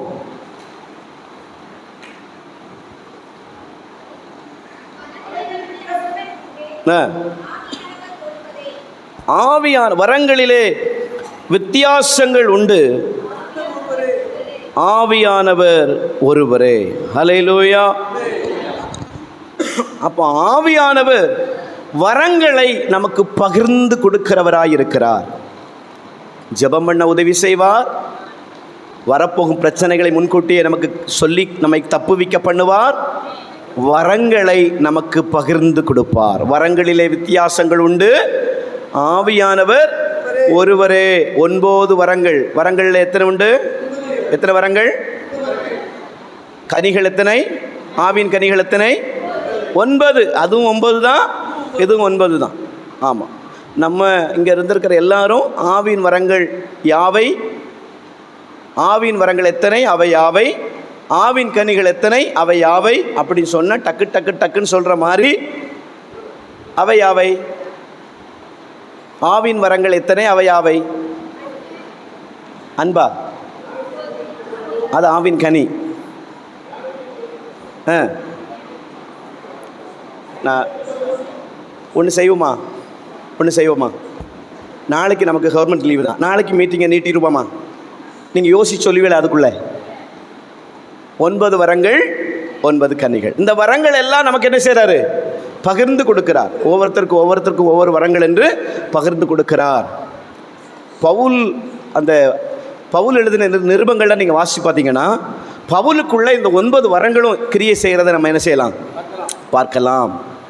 நமக்குள்ள அந்த வரங்களை எல்லாம் பகிர்ந்து கொடுக்க அவர் வல்லமை உள்ளவராக இருக்கிறார். ஒவ்வொருத்தருக்கும் என்னென்ன வரங்கள் என்று சொல்லி என்ன செய்வார்? யார்கிட்ட எதை கொடுத்தா கரெக்டாக இருக்கும், யார்கிட்ட இதை கொடுத்தா சரியாக இருக்கும். சிலங்கிட்ட விசுவாசத்தை வரத்தை கொடுப்பாரு, சிலங்கிட்ட பாஷைகளை வியாக்கியானம் பண்ணுறத கொடுப்பாரு, சிலவங்கிட்ட குணமாக்கும் வரத்தை கொடுப்பாங்க, சிலர்கிட்ட தீர்க்க தரிசன வரத்தை கொடுப்பாங்க, சிலகிட்ட குணமாக்கும் சக்தியை கொடுப்பாங்க. ஒவ்வொரு வரங்கள். சிலர்கிட்ட அற்புதம் செய்யும் சக்தியை கொடுப்பாங்க. இப்படி வரங்களை சிலர்கிட்ட என்ன செய்வார்? சிலர்கிட்ட 4, சிலர்கிட்ட 2, சிலர்கிட்ட 1, சிலர்கிட்ட 8, சிலர்கிட்ட 9 கொடுத்துருவார். ஆமென். அப்போ ஆவியானவர் நமக்கு ரொம்ப ரொம்ப அவசியம். அவருக்கு ஆழ்த்தத்துவம் உண்டு. அவர் நம்ம ரொம்ப மென்மையானவர். அவருடைய தன்மை என்ன? அவர் நமக்கு எதுக்கு உதவி செய்கிறார்? ஜெபிக்கவும், வரப்போகிறதை முன்கூட்டியே சொல்லி நம்மை அதற்கு தப்புவிக்கவும், நமக்கு வரங்களை கொடுப்பதற்கும் ஆவியானவர். ஹல்லேலூயா. அப்போ வரங்களை நமக்குள்ளே அவர் பகிர்ந்து கொடுக்கிறார். எத்தனை பேருக்கு வரங்கள் இருக்கு? உங்கள் வீட்டுக்கு வந்தால் தெரியும் எத்தனை வரம் இருக்குன்னு. கொடுத்த குடுல 5 விரலும் பதியும், அது எனக்கு ஒரு வரம். வீட்டுக்காரர் ரொம்ப நாளாக பல்லாடுது 500 ரூபா வேணும்னு நினச்சிட்டே இருந்தார். 1 கொடுத்தேன், அது ஒரு வரம். வீட்டுக்காரியை எப்போ பார்த்தாலும் மிதி மிதிச்சு என் காலுக்கு கீழே வைப்பேன், அது எனக்கு வரம். அதல்ல, 9 வரங்கள். ஆமென். நீங்கள் ஜெபிக்கும் போதெல்லாம் தேவனுடைய வல்லமை, குணமாக்கும் வல்லமை புறப்படும். அற்புதம் செய்கிற சக்தி, குணமாக்கும் வரங்கள், பாஷைகளை வியாக்கியானம் பண்ணுகிற வரங்கள், பற்பல பாஷைகளை பேசுகிற வரங்கள், இதெல்லாம் 9 வரங்களும் உங்களுக்குள்ள கிரியை செய்யும்போது, ஞானத்தை போதிக்கும் வசனம், அறிவை உணர்த்தும் வசனம், ஞானத்தை போதிக்கும் வரம். அழகா நீங்கள் எந்த இடத்துல உட்கார்ந்துருக்கீங்களோ அழகா, யார் வந்திருக்கீங்க, உங்கள் ஊர் என்ன, உங்கள் பேர் என்ன, நீங்கள் என்ன சிந்திக்கிறீங்க, முழு விவரங்களையும், நடந்ததையும், நடந்து கொண்டிருப்பதையும், நடக்க போகிறதையும் வரங்கள் இருந்தால் கர்த்தர் கிரியை செய்வார். தீர்க்க தரிசன வரங்கள் எல்லாம் இப்போ என்ன தீர்க்க தரிசனம்? வீடு அப்படி கெட்டு வடக்கனைக்கு வாசல் வை, தெக்கனைக்கு வாசல் தான் இப்போ நிறைய ஓடுது. தீர்க்க தரிசனம்னா ஜனங்கள் கண்டிக்கப்படணும், ஜனங்கள் உணர்த்தப்படணும், ஜனங்கள் மனம் திரும்பணும். தீர்க்க தரிசனம் கண்டிக்கும், தீர்க்க தரிசனம் ஆறுதல் படுத்தும், தீர்க்க தரிசனம் யாரையும் உடைக்காது, தீர்க்க தரிசனம் கட்டி எழுப்பும். உடைக்காதுன்னா நம்ம இருதயத்தை உடைக்கும், குடும்பத்தை உடைக்காது. ஹல்லேலூயா. யாராவது தப்பு பண்ணிட்டு வந்தாங்கன்னா அவங்கள தனியாக கூப்பிட்டு சொல்லலாம் தீர்க்க தரிசனம். பொதுவாக பேசும்போது ஞானமாக பேசி அவங்கள புரிய வைக்கலாம். ஆனால் யார் குடும்பத்தையும் உடைக்கிற மாதிரி தீர்க்க தரிசனங்கள் என்ன செய்யக்கூடாது. தீர்க்க தரிசனம் என்பது நம் இருதயத்தை உடைக்கணும், நம்மை கர்த்தருக்குள் கட்டி எழுப்பணும், நம்மை உற்சாகப்படுத்தணும், நம்மை ஆவிக்குரிய வாழ்க்கையிலே வளர பண்ணணும். ஆமென். நிறைய தீர்க்கதரிசிகளை கத்தர், இங்கே இருக்கிற எல்லாரையும் கத்தர் எழுப்புவாராக. 9 வரங்களினால் உங்களை நிரப்புவாராக. என்ன ஆமேனே காணும்? 1:30 மணி நெருங்குதோ? சத்தமா ஆமேன் சொல்லுங்க. இனி சரியாக 25 நிமிடங்களில் கூட்டம் நிறைவு பெறும். அதனால் உற்சாகமாக ஒரு அல்லேலூயா. அப்பா என்ன அல்லேலூயா, 25 நிமிஷம் இருக்குதுன்னு சொன்ன உடனே எக்ஸ்ட்ராவெல்லாம் வருகிறது. அல்லேலூயா. ஓகே, வரங்கள் நமக்கு ரொம்ப ரொம்ப அவசியம். வரங்கள் ரொம்ப ரொம்ப அவசியம். அதான் வசனம் சொல்லுது, நீங்கள் வரங்களை நாடுங்கள், தீர்க்க தரிசன வரங்களை நாடுங்கள். நம்ம வரங்கள் எல்லாம் என்ன செய்யணும்? ஜெபம் பண்ணணும். எல்லாரும் வரத்துக்காக என்ன செய்யுங்க? ஜெபம் பண்ணுங்க. வரம் நமக்கு ஒரு உரம். ஹல்லேலூயா. நிறைய நாட்கள் சில ஆண்டவர் சொல்லும்போது, ஸ்டார்டிங்கில் சொல்லும்போதெல்லாம் நான் தீர்க்க தரிசனம் சொல்லதே கிடையாது. எனக்கு பயமாக இருக்கும். ஐயோ, நம்ம சுயமாக நினைக்கிறோம், நம்ம சுயமாக பேசுகிறோம், நம்ம சுயமாக நம்ம சொல்லிடக்கூடாது. கர்த்தர் சொல்லாதிருந்தும் கர்த்தர் சொல்லுகிறார் என்று சொல்லுகிறவனுக்கு மடி வேண்டாம்ப்பா, நான் ஒரு தீர்க்கதரிசியெல்லாம் இருக்க வேண்டாம், ஒரு ஓரமாக உட்காந்துட்டு போயிட்டு பரலோகத்துக்கு என்ன செஞ்சிடணும். ஆனால் நாட்கள் போக போக அந்த வார்த்தைகளை நான் எனக்குள்ளே அடக்கி வைக்க தீர்க்க தரிசனங்களை அடக்கி வைக்கும்போது நம்ம உடம்பு எல்லாம் என்ன செஞ்சிடும்? நம்ம உடம்புகள் சரீரெல்லாம் மெலிய ஆரம்பிச்சிடும். ஏன்னா ஆண்டோடைய வார்த்தையை நமக்குள்ளே என்ன செய்கிறோம்? என்ன போகுது? அடக்கி வைக்கிறோம். ஆவியான சொல்லுவார், இல்லை நான் இதான் பேசுகிறேன், நான் தான் பேசுகிறேன். கிட்டத்தட்ட பல நாட்கள் 10 முறை அதை ஃபில்ட்ரு பண்ணாமல் சொல்கிறதே இல்லை. 4 பேருக்கு ஒரு வருஷத்தில் 4 தீர்க்க தரிசனம் சொன்னாலும் அது உருப்படியாக இருக்கணும். ஆமே. ஹல்லேலூயா. நீங்கள் வரங்களை நாடணும், வரங்களுக்காக ஜெபம் பண்ணுங்க. நிறைய உங்களை கொண்டு ஆண்டவர் பலத்த காரியங்களை செய்யணும். மரித்து போனவங்களெல்லாம் நீங்கள் உயிரோடு என்ன செய்யணும்? இயேசுவின் நாமத்தில் எழுப்பணும். HIV நோயில், கேன்சர் நோயில் பாதிக்கப்பட்ட மக்களை எல்லாம் இயேசுவின் நாமத்தில் நீங்கள் சுகமாக்கணும். ஹல்லேலூயா. எத்தனை மக்கள் இறந்து போகிறாங்க? எத்தனை மக்கள் இந்த உலகத்தை விட்டு போயிட்டுருக்காங்க? எத்தனை மக்களுக்கு கால் கிடையாது, கை கிடையாது, சரீரத்தில் உறுப்புகள் செயலிழந்துட்டுருக்கு? எத்தனை பேருக்கு கிட்னி எல்லாம் இல்லை? கிட்னி செயலிழந்து போச்சுங்க. மக்கள் ரொம்ப சோர்ந்து போயிடறாங்க. கிட்னி ஃபெயிலியர் ஆயிடுச்சு, ஹார்ட் தோத்து போச்சு, ரத்தத்தில் நோய், ரத்தம் கட்டி ஆயிடுச்சு, ரத்தம் உறைஞ்சு போயிட்டு, நரம்புல கேன்சர், எலும்புல கேன்சர், ரத்தத்தில் கேன்சர், சிறுநீரகத்தில் கேன்சர், மூளையில் கேன்சர், முடிக்குள்ள கேன்சர், மண்டை ஓட்டுக்குள்ள கேன்சர், நகத்துக்குள்ள கேன்சர், பிறப்புக்குள்ள கேன்சர், மார்பக புற்றுநோய், நாம உட்கார்ற இடத்துல கேன்சர், வயிற்றுல கேன்சர். எல்லாரும் இந்த நோயில சாகிறதுக்காகவா இந்த உலகத்தில் இயேசு சிலுவையில் மரித்தாரு? இயேசு எல்லாத்தையும் நம்மகிட்ட கொடுத்துட்டு போனாரு. என்ன சொல்லிட்டு போனாரு? என்னை விசுவாசிக்கிறவன் நான் செய்த கிரியைகளை தானும் செய்வான், இதிலும் பெரிதானவைகளை செய்வான். லாசருவை 4 நாள் எழுப்பினார்னா அவரை விசுவாசிக்கிற நாம 400 நாள் கழிச்சு எழுப்பணும். நமக்குள்ள யார் அவர் பயன்படுத்துவார் தெரியுமா?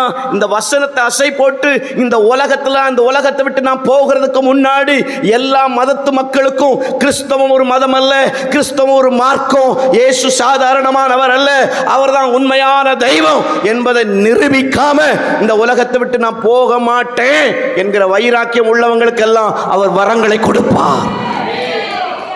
ஹல்லேலூயா. தைரியமாக நம்மளால் அந்த மெயின் ரோட்டில் ஒரு போர்டை நம்ம ஊனணும். என்ன ஊனணும்? யாரெல்லாம் மருத்துவர்களால் கைவிடப்பட்டவர்களெல்லாம் இயேசுவின் பக்கம் வாருங்கள், வந்து பாருங்கள், சுகமாகாவிட்டால் 1 லட்சம் ரூபாய் பரிசு. ஆமென். சுகமாகாவிட்டால் 1 லட்சம் ரூபாய் பரிசுன்னு நாம் போடணும். தில் இருக்கா சொல்லுங்க. இயேசுவின் நாமத்தில் தில் இருக்கு. ஆமென். நீங்கள் என்ன நினைக்கிறீங்கன்னா அந்த போர்டை நீங்கள் ஊனி 1 லட்சம் நீங்கள் கொடுப்பீங்களான்னு கேட்க. போர்டை ஊனணும், அசால்ட்டாக எழுதணும், வந்து பாரு, நடக்காட்டா 1 லட்சம் ரூபா உனக்கு பரிசு. ஹல்லேலூயா. எல்லா நிருபர்களும் நம்ம பக்கம் திரும்புவாங்க. நீங்கள் டிவியில் பார்க்குற எல்லா நிருபர்களும் இங்கே வந்துடுவாங்க. ஃபுல்லாக எல்லை புள்ளி ஃபுல்லாக கவர் ஆயிரும், வேர்ல்டு ஃபுல்லாக கவர் ஆயிரும். ட்ரம்ப் கூட அங்கேருந்து பார்ப்பாரு, எல்லை புள்ளி வாச்சியாலே போலி அங்கேருந்து பார்ப்பார். நம்ம இங்கேருந்து அசால்ட்டாக அழகாக பேசணும். ஆமாம், எல்லாம் கொண்டு வா, ஆம்புலன்ஸாக வந்து நிற்கும், ஆம்புலன்ஸாக வந்து நிற்கிது. அது அந்த இடம்லாம் வாங்க போகிறோம் இயேசுவி நாமத்தில். Full ambulance. நீங்கள் எந்தெந்த சர்ச்சுக்கு போகிறீங்களோ இயேசுவி நாமத்தில், உங்கள் சர்ச்சுக்கு முன்னாடி பாருங்கள், பெரிய கிரவுண்டெல்லாம் பாருங்கள். நீங்கள் சொல்லணும் எங்கெல்லாம் ஆம்புலன்ஸ் எல்லாம் வந்து நிற்கும். ஆமாம், ஆம்புலன்ஸ் எல்லாம் வந்து இறங்கி முடியாதவங்களெல்லாம் கொண்டு இறக்கிட்டு போயிட்டே இருக்கும். போகும்போது உங்கள் இடத்த சுற்றிலும், உங்கள் ஜப மையத்தை சுற்றிலும், உங்கள் சர்ச்சை சுற்றிலும் ஃபுல்லாக அவங்க கொண்டு வந்த வீல் சேராக சும்மா கிடக்கும். இது நம்ம தமிழ்நாட்டில் நடந்திருக்கு. மெரினா பீச் பக்கத்தில் சீரணி அரங்கம்னு ஒரு அரங்கம் இருந்திருக்கு. அந்த அரங்கத்தில் கிறிஸ்தவர்களால், தேவனுடைய பிள்ளைகளால் பயங்கரமான அற்புதம் நடந்திருக்கு. கிட்டத்தட்ட 25 ஆண்டுகளுக்கு முன்னாடி சீரணி அரங்கத்தில் வெளிநாட்டிலேருந்து ஒரு ஊழியக்காரர் வந்திருக்காரு. கிட்டத்தட்ட லட்சக்கணக்கான மக்கள் கூடியிருந்திருக்காங்க. அப்போது இந்த முடியாதவங்களெல்லாம் கொண்டு வந்து ஜெபம் பண்ணியிருக்காங்க. கூட்டம் முடிஞ்சிட்டுங்க, 10 மணிக்கு 11 மணிக்கு கூட்டம் முடிஞ்சு எல்லாரும் போயிட்டாங்கங்க. சீரணி அரங்கம் சுற்றிலும் வீல் சேராக கிடந்திருக்கு. வீல் சேரில் கொண்டு வந்தவங்கெல்லாம் நடந்து சுகமாகி போயிட்டாங்க. ஆனால் சீரணி அரங்கத்தில் கிறிஸ்தவங்க ஜெயிச்சிட்டு இருக்கிறாங்கன்னு சொல்லி ஜெயலலிதா மேடத்துக்கு நியூஸ் போய் நைட்டோடு நைட்டாக சீரணி அரங்கத்தை இடிச்சிட்டாங்க. நைட்டோடு நைட்டாக சீரணி அரங்கம் வந்து பார்த்தா மண்ணோடு மண்ணாக சீரணி அரங்கம் இருக்குது. சீரணி அரங்கத்தை மட்டும்தான் நீ உடைக்க முடியும். தேவனுடைய ஆலயமாக எங்களை நீ ஒன்றும் செய்ய முடியாது. அற்புதம் நடக்கலைன்னா 1 லட்சம் உனக்கு. நடந்தா அவன் கேட்பான், நடந்தா என்ன செய்யணும்? பிதா குமாரன் பரிசுத்தாவி நாமத்தினாலே நீ மூழ்கி ஞானஸ்நானம் எடுக்கணும். நாவினால் அறிக்கை செய், இருதயத்தில் விசுவாசி, அப்பொழுது ரட்சிக்கப்படுவாய். வேற ஒன்றும் செய்ய வேண்டாம். நீ ஒன்று எனக்கு தர வேண்டாம். நீ தந்த ஆம்புலன்ஸ் கூட நான் துட்டு கொடுக்கேன். ஆமாம், இருதயத்தில் விசுவாசிக்கப்படும், நாவினாலே அறிக்கை செய்யப்படும், அப்பொழுது ரட்சிப்பு உண்டாகும். ஒன்று சொல்லி, பிதா குமாரன் பரிசுத்தாவியானவர் விசுவாசிக்கிறேன், இயேசுதான் மெய்யான தெய்வம், இயேசு எனக்காய் அடிக்கப்பட்டார், இயேசு எனக்காய் நொறுக்கப்பட்டார், இயேசு எனக்காய் மரித்தார், இயேசு எனக்காய் உயிர்த்தெழுந்தார், இன்றைக்கு எனக்காய் ஜெபிக்கிறார், அவருடைய இரத்தம் என்னை கழுவுகிறது, அவர் இரத்தம் என்னை சுத்திகரிக்கிறது, அவர் என்னை மன்னிக்கிறார், அவர் ஒருவரே ரட்சகர். அவர் கேட்பான், இதெல்லாம் அறிக்கை செஞ்சு என்ன செய்யணும்? தொட்டி இருக்கு, தொட்டி இருக்கு, ஒரு முக்கு. ஆமென், ஒரே முக்கு. பிலிப்பு பார்த்த ராஜா கேட்குறான், நான் என்ன செய்ய வேண்டும்? தண்ணி இருக்கிறதே, ஒரே நேரத்தில் 10 பேரை முக்கலாம். அல்லேலூயா சொல்லுங்க. ஆமென். உங்கள் திருச்சபைகளுக்குள்ள நீங்கள் எந்தெந்த திருச்சபைக்கு போகிறீங்களோ இயேசுவின் நாமத்தில் சொல்கிறேன், நான் இதை உங்களை உற்சாகப்படுத்துறதுக்கு சொல்லலை, இது நம் காலங்களில் நடக்க வேண்டும். நம் காலங்களில் நடக்க வேண்டும். நாம் சாகிறதுக்கு முன்னாடி, நாம் பரலோகத்துக்கு போகிறதுக்கு முன்னாடி சவால் விடுகிற சந்ததியா நாம் இருக்கணும். அதனால என் ஜனங்கள் எல்லாம் மீட்கப்படுவார்கள், அதனால என் ஜனங்கள் எல்லாம் சுகம் பெறுவார்கள், அதனால வலியினால் துடித்து மரண படுக்கையில் இருக்கிற என் ஜனங்கள் சுகமடைவார்கள். கர்த்தரே தெய்வம்னு இந்தியாவில் சத்தம் கேட்கும். எல்லாம் லைவில் போகும். நீங்கள் உங்கள் மூலமாக கர்த்தர் செய்கிற அற்புத அடையாளங்கள்லாம் லைவில் போகும். எல்லாம் அந்தந்த கூட்டம் ஆவியானவர் அங்கே கிரியை செய்வார். அங்கங்கே ரட்சிக்கப்படுவாங்க, அங்கங்கே ரட்சிக்கப்படுவாங்க, அங்கங்கே ரட்சிக்கப்படுவாங்க. ஒரே ஒரு சத்தம் தான் கேட்கும், நியூஸில் வரும், கர்த்தரே தெய்வம் என்று கோஷமிடுகிறார்கள், கர்த்தரே தெய்வம் என்று கோஷமிடுகிறார்கள். எப்படி இருக்கும்? எப்படி இருக்கும்? செய்யணும். ஆமாம், செய்யணும். சும்மா 3 பேரை தின்னுட்டு குப்புறப்பட்டு தூங்கிட்டு சும்மா சர்ச்சுக்கு வந்தேன், கையை தட்டினேன், 4 டான்ஸ் ஆடினேன். நோ, ஆவியானவர் என் துள்ளுதலில் கூட ஒரு அர்த்தம் இருக்கணும், என் ஜபத்தில் கூட ஒரு அர்த்தம் இருக்கணும். நான் குதிச்சு கீழே விழுந்து உருண்டு ஆவியானவருக்குள்ள இழுந்து எழுந்தாலும் ஒரு அர்த்தம் இருக்கணும்.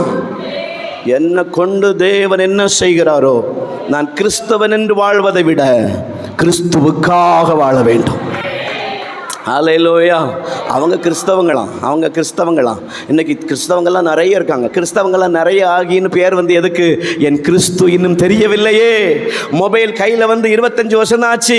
ஆனால் இந்தியாவில் உலக நாடுகளில் எல்லார் கையிலையும் மொபைல் இருக்கு, ரீச் ஆயிடுச்சு. ஆனால் என் ஆண்டவர் வந்து 2025 ஆண்டு ஆச்சு, இன்னும் ஜீசஸ் உலகத்தில் ரீச் ஆகலையே. நான் சரியானா கிறிஸ்து ரீச் ஆயிடுவார். எனக்குள்ள ஆவியான ஒரு வரங்களை பகிர்ந்து கொடுத்து விட்டார். எல்லாரும் வலியில் துடிக்கிறாங்க, கஷ்டப்படுகிறாங்க, வேதனைப்படுறாங்க. 10 ஆப்ரேஷன் 20 ஆப்ரேஷன் உடம்புல. இந்த சதை எடுத்து இங்கே வைங்க, இந்த சதை எடுத்து அங்கே வைங்க, பிளட்டு நிற்க மாட்டுக்கு, பிளட்டு கட்டி ஆயிடுச்சு. ஆனால் எங்களை காப்பாற்றுங்கன்னு அழுகிற மக்கள், நீங்கள் ஆவியானவருக்குள்ள பல மணி நேரம், அதான் ஆவியானவர் வரங்களை கொடுக்கிறார். நீங்கள் அதிக நேரம் அந்த கஷ்டப்படுகிற ஜனங்கள் ஒரு நொடியில் விடுதலை ஆகணும்னா நீங்கள் பல மணி நேரம் அந்நிய பாஷையில் இருக்கணும். அந்நிய பாஷைன்னா என்ன தெரியுமா? வேதம் சொல்லுகிறது. ஒரு வசனத்தை வேகமாக நம்ம வாசிப்போமே.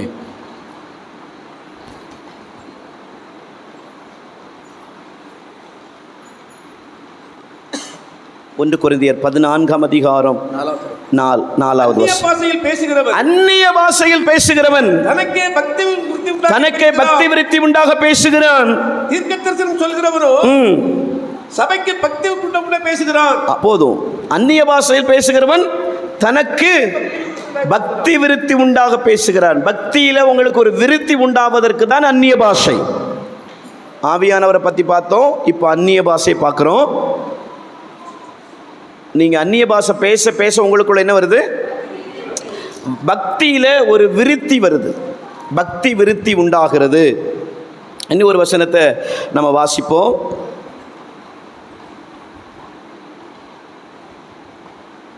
ஒன்று கொரிந்தியர் 14:2. ஏனெனில் அந்நிய பாஷையில் பேசுகிறவன் ஆவியினாலே ரகசியங்களை பேசினாலும் அவன் பேசுகிறதை ஒருவனும் அறியாதிருக்கிறபடியினாலே அவன் மனுஷனிடத்தில் பேசாமல் தேவனிடத்தில் பேசுகிறான். அந்நிய பாஷையின் நன்மைகள் என்ன? அந்நிய பாஷையில் நீங்கள் பேச பேச உங்களுக்குள் பக்தி விருத்தி உண்டாகும். பக்தி விருத்தி உண்டானதுக்கான அடையாளம் என்ன? நல்ல சிந்தை உண்டாகும், நல்ல பார்வை உண்டாகும், நல்ல நினைவுகள் உண்டாகும், நல்ல அன்பு உண்டாகும், கோபம் போகும், பரியாசம் போகும், எரிச்சல் போகும், பொறாமை போகும். பொறாமப்பட மாட்டீங்க. பொறாமப்படும் போது நீங்க அந்நிய பாஷை அதிகமா பேசும்போது ஆவியானவர் சொல்லுவார், பொறாமப்படாத, பொறாமை ஒரு எலும்புருக்கி. எரிச்சல் படாத, கோபப்படாத. எரிச்சல் பட்ட உங்க முன்னோர்கள் கானானுக்குள்ள போய் சேரலாம்பாரு. நமக்குள்ள அந்நிய பாஷை பேச பேச பக்தியில ஒரு விருத்தி உண்டாகுது. பக்தியில ஒரு விருத்தி உண்டாகுது, ஒரு தெளிவு உண்டாகுது, ஒரு வளர்ச்சி உண்டாகுது. பிரதர் சிஸ்டர், அதிகமாய் படிப்பறிவில்லை, அதிகமாக எனக்கு பேச தெரியாது. 2 பேர் நின்னா கூட, ஆண்கள் 2 பேர் கடையில் நின்னா கூட அந்த கடையில் போய் நான் பொருள் வாங்க மாட்டேன். கடையில் ஆண் இருந்தாலும் 2 ஆண்கள் கடைக்கு முன்னாடி நின்று பேசிட்டு இருந்தாலும் நான் தள்ளி நின்று அந்த 2 பேர் பேசி கொண்டிருக்கிற 2 பேர் அந்த கடையை விட்டு தள்ளி போன பிறகுதான் அந்த கடையில் போய் பொருள் வாங்குவேன். அவ்வளோ கூச்சம் உள்ளவன். ஆண்கள் நின்னாலும், அதுவும் பெண்கள் கடையில் நின்னா அந்த கடைக்கு போகவே மாட்டேன். ஏன்னா போய் கேட்க முடியாது, வெக்கமாக இருக்கும், கூச்சம். பேச தெரியாது, பேச அனுபவம் இல்லை, பிரசங்கம் பண்ண தெரியாது. ஊழியக்காரங்க ரட்சிக்கப்பட்ட புதுசில் சொன்னாங்க, உனக்கு பாட தெரியாது, உனக்கு பிரசங்கம் பண்ண தெரியாது, உனக்கு பைபிள் தெரியாது, உனக்கு ஆதிகாமம் எங்கே இருக்குது, வெளிப்படுத்தின விஷயம் எங்கன்னு தெரியாது, நீ உன்னுடைய பேக்ரவுண்டு ரொம்ப மோசம், நிறைய கேஸ் உன் பேரில், ஊரெல்லாம் கேவலமான பேர் உனக்கு, இந்த பகுதியில் இருக்கிற எல்லா ரவுடி பையில கூட உனக்கு பழக்கம் இருக்குது, நிறைய கேஸ் இருக்குது, நீ எல்லாம் ஊழியம் பண்ணக்கூடாது. என்னை அவர் மன்னித்தார், என்னை அவர் ஊழியத்துக்கு கூப்பிட்டாரு, ஆனால் ஆண்டவர் கூப்பிட்டாரு, ஆனால் இவங்களுக்கு என்ன செய்யலை தெரியலை, முடியலை, ஜீரணிக்க முடியலை. 1.5 மணி நேரம் பிரெயின் வாஷ் பண்ணுறாங்க. நீ ஊழியம் பண்ணக்கூடாது, ரிட்டர்ன் திருப்பி போயிரு, நீ ஒரு விசுவாசியை மட்டும் இரு, அப்படி சின்ன சின்ன ஊழியத்தை செஞ்சுட்டு வேலையை பாரு. ஆனால் ஆண்டவர் சொல்றாரு, அற்பமாக பார்க்கிறவங்களை இவங்களை பார்க்காத, உன்னை அற்புதமாய் மாற்றுகிற என்னை பார். ஆனால் பேச தெரியாத எனக்கு, கூச்சப்படுகிற எனக்கு, பேச்சு திறமை இல்லாத எனக்கு, வாய்மொழி பேச தெரியாத எனக்கு, வாய்ஜாலம் இல்லாத எனக்கு, பிழைக்க தெரியாத எனக்கு ஆண்டுடைய நாம மகிமைக்காக 29 மாவட்டங்களில் பயன்படுத்துகிறார் என்று சொன்னால், தேவ இரக்கத்தினால், கிருபையினால் எல்லா சபையும் விரும்புகிற ஒரு ஊழியனாய் இருப்பது தேவ கிருபை. அதற்கு காரணம் என் பலன் அல்ல, எனக்குள்ளே தேவாவியானவர் பேசுகிற அந்நிய பாஷை. அந்நிய பாஷை நமக்குள்ள பக்தியை விருத்தி பண்ணுகிறது. எந்த இடத்தில் என்ன பிரசங்கம் பண்ண வேண்டும், எதை பேச வேண்டும், எதை பேசக்கூடாது. நான் அந்நிய பாஷை பேச பேச பேச பேச பேச பேச நம்ம பண்ற பிரசங்கத்தில் ஒரு அக்னி இருக்கும். அந்நிய பாஷை பேச பேச நீங்க பாடுற ஒரு பாட்டுல தேவ பிரசன்னம் இருக்கும். நீங்கள் அல்லேலுயா சொல்லிட்டீங்கன்னா அங்கே இருக்கிற அசுத்தாவியெல்லாம் அலற ஆரம்பிக்கும்.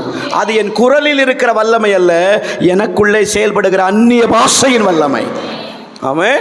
அப்போ அந்நிய பாஷை நீங்கள் பேசிட்டே இருக்கிறது தப்பே கிடையாது, பேசிட்டே இருக்கலாம். ஆமென். அதுக்காக அடுத்தவங்ககிட்ட சாப்பிட்டு கடைக்கு போய் அக்கா எனக்கு ஒரு கிலோ அரிசி தாங்கன்னு அந்நிய பாஷையில் கேட்டக்கூடாது. பேசிகிட்டே இருக்குது, தப்பு இல்லைன்னு சொன்னார். அதனால் கடையில் போய் ஒரு 5 கிலோ அன்னங்கோடு ஒரு 5 கிலோ அன்னங்கோடு கொடுங்க. ஏம்மா நேற்றுக்கு வரைக்கும் நல்லா தான் இருந்தேன், அந்த வல்லமை முகாமுக்கு போயிட்டு வந்த பிறகு தான் பாவம் ஏதோ ஒன்று ஆயிடுச்சு. தகப்பனே ஊர்லெல்லாம் காணிக்க பிரித்து உன்னை நல்ல ஒரு ஸ்நேக ஆஸ்பத்திரியில் என்ன செய்வோம், நம்மளை ஸ்நேகாலாம் கொண்டு சேர்த்துடக்கூடாது. நம்ம எந்த நேரம் அந்நிய பாஷை பேசணும். நீங்கள் தனியாக பைக்கில் போகிறீங்களா, தனியாக காரில் போகிறீங்களா, தனியாக நடக்கிறீங்களா, தனிமையாக இருக்கிறீங்களா, அந்நிய பாஷை சத்தமாக பேச வேண்டிய இடத்துல காட்டு பகுதிக்கு போகும்போது சத்தமாக பேசுங்க. தனியாக இருக்கிற இடத்துல அமைதியாக பேசுங்க. ஆனால் எப்பவும் அந்நிய பாஷை பேசுங்க. துணி துவைக்கும் போதும் அந்நிய பாஷை, சோறை வடிக்கும் போதும் அந்நிய பாஷை, பைக் ஓட்டும் போது அந்நிய பாஷை, சிமெண்ட் அடிக்கும்போது அந்நிய பாஷை, ஸ்டீரிங்கை பிடிக்கும்போது அந்நிய பாஷை. ஆமென். அல்லேலூயா. பேசிட்டே போங்க. 2 மணி நேரம் போட்டோம், உங்களுக்குள்ள புது கிருபை பெருகும். அந்நிய பாப்பை பேசுகிறத தொடர்ந்து செய்யுங்க. 6 மாதத்தில் நீங்கள் புது மனுஷன். அல்லேலூயா. பேசிட்டே இருங்க. அதெல்லாம் பார்க்கவே கூடாது. நிறைய பேர் நம்மளை பார்த்து சொல்லுவாங்க, இவங்க எப்போ பார்த்தாலும் அந்நிய பாஷையை பேசிட்டு. ஒரு பிரதர் சொன்னார், சதீஷ் பிரதரை எனக்கு பிடிக்கவே இல்லை அப்படின்னாரு. அம்மாடி பிடிக்கலையா, என்னாச்சு? ஒரு நாள் எனக்கு அவர் கார் ஓட்ட வந்திருந்தார். எனக்கு ஒரு நாள் ரொம்ப பலவீனம், அதனால் அவர் கார் ஓட்ட கூட்டு போயிருந்தேன். இங்கேருந்து திண்டுக்கல் வரைக்கும் ஊழியம். அப்போ அவர் சொன்னார், சதீஷ் பிரதரை போயிட்டு வந்து பிடிக்கவே பிடிக்கலை எனக்கு. என்ன பிடிக்கலை? இங்கேருந்து ஆரம்பித்த வண்டி தான் திண்டுக்கல் போகிற வரைக்கும் மனுஷன் ஆமாம் என்கிட்ட ஒரு வார்த்தை பேசுவான், சிரிப்பான் அப்படின்னு பார்த்தா எப்போ பார்த்தாலும் விற்கிற கோயில் வரும்போதெல்லாம் கால் ஆட்டு தான், கையாட்டு தான். பேச வேண்டிய நேரத்தில் மட்டும் பேசுவேன். பெட்ரோல் போடணுமா, டீ குடிப்போமா, சாப்பிடுவோமா, தேவையில்லாமல் நம்ம பேச வேண்டாம்ல. எனக்கு ஒரே ஒரு பயம், இங்கே அந்நிய பாஷையில் சார்ஜ் ஏற்றுனா தான் நான் அங்கே போய் ஸ்டேஜில் நிற்க முடியும். இல்லைன்னா குழம்பி போயிடும். பே பே தே பே பே அது. நான் 2 ட்ரிப்பு அப்படி கோட்டை விட்டுருக்கேன் பிரசங்கத்தில். நான் 2 ட்ரிப்பு பிரசங்கத்தில் அப்படி கோட்டை விட்டுருக்கேன். பயம். நான் ஒரு நாள் என்ன நம்பிட்டேன், ஓ பிரசங்கம் பண்ணிடலாமே, ஓ பரவாயில்லையே. 20 நிமிஷம் பிரசங்கம் போகல, வேர்த்து கொட்டி ஃபேன் ஓடுது, எல்லாம் ஓடுது, தொடச்சி பார்க்குற, நிற்க முடியலை. எனக்கு தெரிஞ்சு போச்சு, நீ ஒன்றை நம்புறதுனால இன்னைக்கு ஃபெயிலியர். நீ எப்போவுமே என்ன செய்வ, சாஷ்டங்கமாக விழுந்து ஒப்பாரி வச்சு அழுவல்ல. அவற்றை எனக்கு முடியாது, நான் ஒரு பேதை, நான் ஒரு ஏழை, எனக்கு பேச தெரியாது, என்னை காப்பாற்றுங்க அப்படின்னு சொல்லி அழுவல்ல. நீங்கள் தான் பேசணும்னு கெஞ்சுவல்ல. அந்த அழுகை எங்கே போச்சு? நான் பார்த்துக்குவேன். ஒரு பிரசங்கம் போனவனுக்கு நம்பிக்கை வந்துட்டோ. அன்றைக்கி 2 மெசேஜில் நான் ப்ளாப்பு. அப்போ தான் புரிஞ்சுக்கிட்டேன், இங்கே மேட்ரு கிடையாது, அங்கே தான் மேட்ரு. ஆவியில் நிரம்ப நிரம்ப நிரம்ப. எனக்கு ஒன்று தெரியும், நான் பெரிய மகான் அல்ல, பரிசுத்தவான் அல்ல, நியாயாதிபதி அல்ல, பெரிய ஊழியக்காரன் அல்ல. எனக்கு தெரிந்த ஒன்று அந்நிய பாஷை. எனக்கு ஒன்று தெரியும், இது மட்டும்தான் என்னை காப்பாற்றுது. இது ஒன்று, அவர் கிருபையும் அவர் தொடுகிற அந்நிய பாஷையும் பேச பேச பேச என்னை வாழ வைத்து கொண்டே இருக்கிறது. அல்லேலூயா. ஆமாம், 1 மணி நேரம் 1.5 மணி நேரம் பிரசங்கம் பண்ணிவிட்டு சும்மா இறங்கி நடந்து போகும்போது அங்கே ஆவியானவர் கிரியை செய்வார். 60 வயது மதிக்கத்தக்க ஒருவர் பிரசங்கம் என்னுடைய பிரசங்கத்தை கேட்டு கீழந்து நினைக்கிறாராம், என்ன சின்ன பையன் பிரசங்கம் பண்ணுறான், இவனை போய் கூட்டு வந்திருக்காங்களே இந்த முடிவு ஜபத்துக்கு. ஐயையோ, நமக்கு வயசு என்ன, நம்ம அனுபவத்தில் எவ்வளோ பெரிய ஊழியக்காரங்களை பார்த்துட்டோம், சின்ன பையனை கொண்டு வந்து பேசியிருக்கு. அன்றைக்கி ஆவியானவரை பற்றி தான் பிரசங்கம் பேசியது. எனக்கு தெரியாது, அவர் ரொம்ப எரிச்சல் பட்டிருக்கிறார், ரொம்ப கோவப்பட்டிருக்கிறார். உடனே கடைசி நேரத்தில் ஒன்று சொல்லிட்டு நம்ம ஜெபிக்கலான்னு சொல்லி எல்லாரும் ஜெபிக்க சொல்லுகிற நேரத்தில் அந்த 60 வயது மனுஷன் கண்ணமே மூடலை. சின்ன பையன் சொல்லி நம்ம கண்ணை மூடவா? என்ன பிரசங்கம் பண்ணுதான்? நம்மளாம் எத்தனை பேரை பார்த்துட்டோம். வேறு ஒன்றும் இல்லை, நான் எனக்கு தெரிஞ்ச தமிழில் ஜெபம் பண்ணுங்கள், கையை உயர்த்துங்கள், ஆவியில் நிரம்புங்கள் சொல்லிகிட்டே இருக்கிறேன். 10 நிமிஷத்தில் அந்த மனுஷன் அழ ஆரம்பிக்கிறார். நான் ஸ்டேஜ் விட்டு இறங்கவே இல்லை. 10 நிமிஷம் ஒரே அழுக, ஒரே சத்தம். எல்லா சத்தத்தை விட அவர் சத்தம் தான் அதிகமாக இருக்குது. என்ன, எதுவும் உயரகீரை மிதிச்சிட்டாரா, இல்லை சாக்கு கிக்கு அடிச்சிட்டா, இல்லை எதை தேள் கொட்டிச்சா? தேள் கொட்டுற மாதிரி அழுக. அவர் போய் ரொம்ப அழுக, நிப்பாட்டி பார்க்க அங்கே முடியவே இல்லை. எல்லாம் முடிஞ்சுது, அவர் மட்டும் அப்படியே அழுதுகிட்டே இருந்தார். நான் அப்புறம் ஜபிக்க சொன்னாங்க, சில பேருக்கு ஜோம் பண்ணிட்டு கொடுத்த ரூமுக்கு போயிட்டேன். அப்போ தான் என்னை என்னை கூப்பிட்ட ஊழியக்காரங்க அந்த ஐயாவை உள்ளே கூப்பிட்டு வந்து சொன்னாங்க. அவர் சொன்னார், என்னை மன்னிச்சிரு தம்பி அப்படின்னு சொன்னார். நான் கேட்டேன், எதுக்கு நீங்கள் மன்னிப்பு கேட்குறீங்க, உங்களை யாருன்னு எனக்கு தெரியாது. பிரசங்கம் ஆரம்பித்ததுலேருந்து உடனே எனக்கு பிடிக்கவே இல்லை. உடனே நீ சின்ன பையனாக இருக்க அப்படின்னு நினச்சேன். ஆனால் கடைசி ஜபத்தில் நீ சொன்னல, ஆவியானவர் இதோ இறங்கி வருகிறார், சிலரை தொடுகிறார் என்று சொன்ன, உனக்குள்ளே இருந்து ஒரு வெண்மையான ஒரு உடை தரித்தவர், பிரகாசம் உள்ளவர் உனக்குள் இருந்து வெளியே வந்தார். அவர் படியிலே இறங்கி வந்தார், என்னை தான் முதலில் தொட்டார். என்னால் அழுகையை நிப்பாட்டவே முடியவில்லை. அப்போ தான் புரிஞ்சுக்கிட்டேன், ஆவியானவர் வேற எங்கேயும் இல்லை, நமக்குள்ளே வாசம் பண்ணுகிறார். அவரை எங்கே தங்கி வைக்க முடியுதுன்னா, இந்த அந்நிய பாஷை என்கிற அன்பின் கயிற்றால் அவரை நமக்குள்ளே கட்டி போட முடியும். ஹல்லேலூயா. அந்நிய பாஷையில் நீங்கள் பேச பேச உங்களுக்குள்ள பக்தி விருத்தி உண்டாகுது, கிருபை பெருகுது, உங்களுக்குள்ள வரங்கள் பெருகுது. ஆவியானவர் வரங்களை பகிர்ந்து கொடுக்கிறார். நீங்கள் அந்நிய பாஷைகள் அதிகமாக பேச பேச தான் உங்களுக்குள்ள நிறைய கிருபைகள் பெருகும். ஆமென். உங்களுக்குள் இருக்கிற ஆவியானவர் இனி பிரத்யட்சமாக இறங்கி போய் அநேகரை தொடுவதை பல கண்கள் பார்க்க வேண்டும். ஆமென். வல்லமையான காரியங்களை நமக்குள்ள இருக்கிற ஆவியானவர் நம்ம அந்நிய பாஷைகளை அதிகமாக பேச பேச ஆண்டவர் கிருபை செய்வார். அதன் அவசியம் என்ன தெரியுமா? உங்களுக்குள்ள நிறைய பரிசுத்தம் பெருகும், கிருபை பெருகும், வல்லமை பெருகும், நிறைய ஞாபகம் உண்டாகும், நல்ல ஞானம் உண்டாகும். இதனுடைய அவசியம் ரொம்ப அவசியம். நம்மளை நல்ல ஒரு மனுஷனாக மாற்றும். 4 பேர் நம்மளை மதிப்பாங்க, 4 பேர் நம்மளை வச்சு ஆசீர்வதிக்கப்படுவாங்க, 4 பேர் இயேசுவின் நாமத்தில் நம்மளை வச்சு முன்னேறுவாங்க.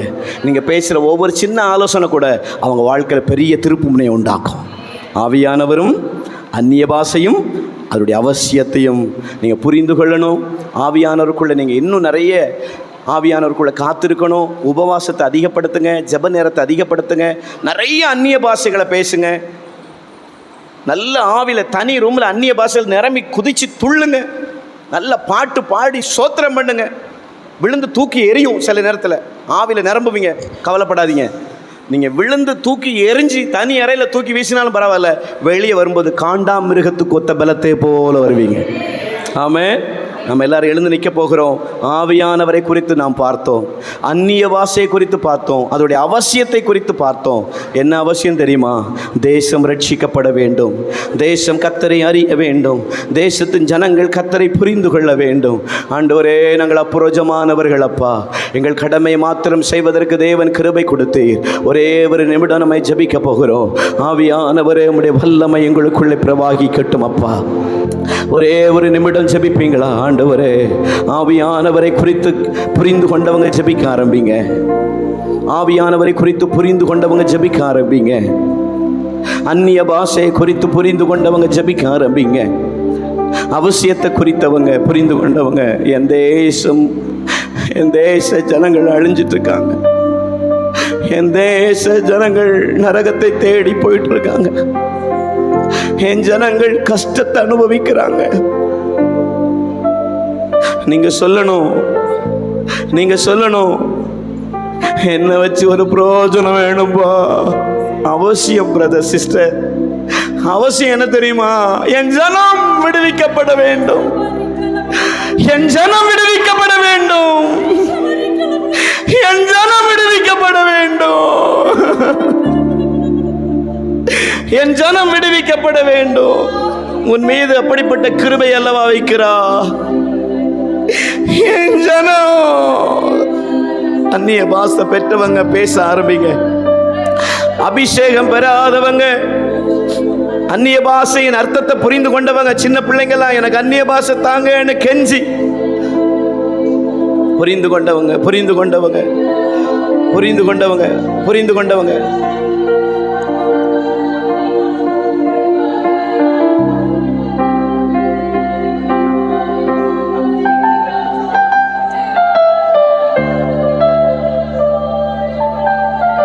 அபிஷேகத்தில் அந்நிய பாஷை பெறாதவங்க உங்கள் வலது கை உயர்த்துங்க. அந்நிய பாஷை எனக்கு வேணும்னு சொல்கிறவங்க உங்கள் வலது கை உயர்த்துங்க. அந்நிய பாஷை வேணும்னு சொல்கிறவங்க உங்கள் வலது கை உயர்த்துங்க. அந்நிய பாஷை எனக்கு வேணும், நல்ல உயர்த்தி காண்பீங்க. எனக்கு அந்நிய பாஷையின் அர்த்தத்தை புரிஞ்சுக்கிட்டேன், எனக்கு வேணும். அந்நிய பாஷை கேட்குறவங்க கொஞ்சம் நீங்கள் உங்கள் அந்த இடத்த விட்டு கொஞ்சம் தள்ளி வந்துடுங்க. நீங்கள் உங்களுக்காக ஜெபிக்கணும். இப்போது அந்நிய பாஷை எனக்கு வேணும், ஆவியானவரை புரிஞ்சுக்கிட்டேன், ஆவியானவர் எனக்கு அவசியம்னு புரிஞ்சுக்கிட்டேன். நீங்கள் அறிக்கை செய்யுங்க, ஆவியானவரே நீங்கள் இவ்வளவு பெரியவரா, நீங்கள் இவ்வளவு வல்லமை உள்ளவரா, நீங்கள் இவ்வளவு பெரியவரா. அந்நிய பாஷை பெறாதவங்க உங்கள் வலது கை உயர்த்தி காண்பீங்க, உங்களுக்காக ஜெபிக்கட்டும். நல்ல உயர்த்தி காண்பீங்க. பெண்கள் பகுதியில் ப்ளீஸ் நல்ல உயர்த்தி காண்பீங்க. நான் அந்நிய பாஷை பேசலை, எனக்கு இன்னும் வேணும். இவ்வளோ மகத்துவம் இருக்குதா ஆவியானவற்றை? உங்களை கண்டிப்பார் பிரதர், உங்களை எச்சரித்து சரியான பாதையில் நடத்துவார். வாக்கு கடங்கா பெருமூச்சுகளோடு வேண்டுதல் பண்ணுவார்.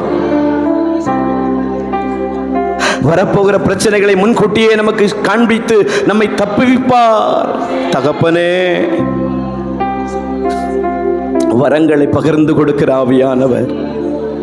அந்நிய பாஷைகளை பேச பேச பேச நமக்குள்ள பக்தி விருத்தி உண்டாகுது. தேவனிடத்தில் ரகசியம் பேசுகிறோம். அபிஷேகம் பெறாத ஒவ்வொருவர் மேலும், சின்ன பிள்ளைங்க எல்லாம் ஆண்டவர் பார்த்து வாயை திறந்து, தம்பி கேளு, ஆவியானவரே எனக்கு வேணும்பா, ஆவியானவரே நீங்க எனக்கு வேணும்.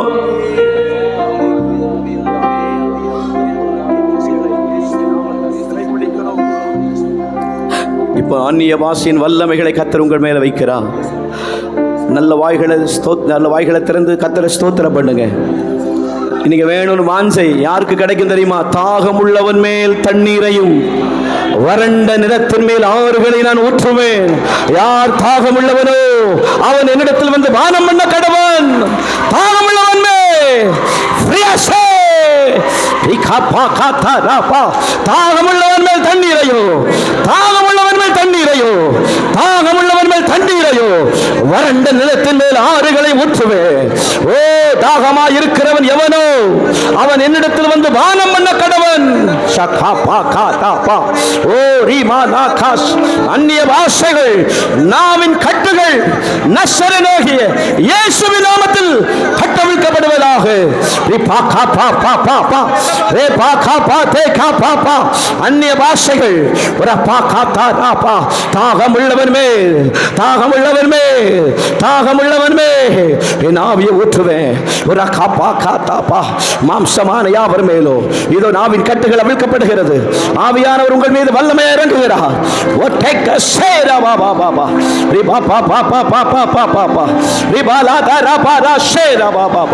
நாவின் கட்டுகள் அவிழ்க்கப்படுகிறது. நாவின் கட்டுகள் அவிழ்க்கப்படட்டும் இயேசுவின் நாமத்தில். ஓ பாபா வைக்கிறார் அந்நிய பாஷையை உங்க நாவில் வைக்கிறார், வைக்கிறார். பேசுறீங்க.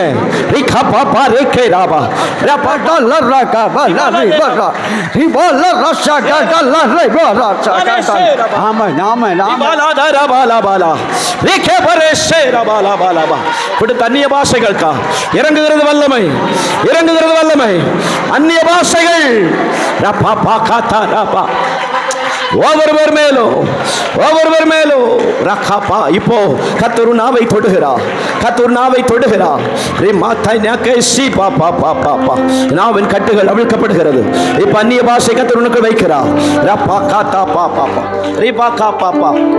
நாவை தொடுகிறார். நாவு மரத்து போனது போல் இருக்கும். நாவை தொடுகிறார் ஆவியானவர். பெற்றுக்கோ, பெற்றுக்கோ. எனக்கு வேணும் ஆவியானவர், எனக்கு வேணும்பா. ஆவியானவர் அண்ணன் மேல கர்த்தருடைய வல்லமை வைக்கிறார். இதோ கர்த்தர் உங்களை ஆவியானவர் உங்களுக்குள்ள இறங்குகிறார். துரண மேல அந்நிய பாஷையின் வல்லமை இறங்குகிறது. இதோ இப்ப நாவு தொடுகிறது, நாவு தொடுகிறார் கர்த்தர், நாவை தொடுகிறார். நீ எனக்கு சொந்தமானவன் என்று சொல்லுகிறார். நீ எனக்கு சொந்தமானவன் என்று சொல்லுகிறார். நீ எனக்கு சொந்தமானவன். இதோ நாவின் கட்டுகள் அவிழ்க்கப்படுகிறது. கர்த்தருடைய வல்லமை இறங்குகிறது. அந்நிய பாஷையின் அக்கினி புறப்படுகிறது. பிள்ளையின் மீது கர்த்தருடைய வல்லமை இறங்குகிறது.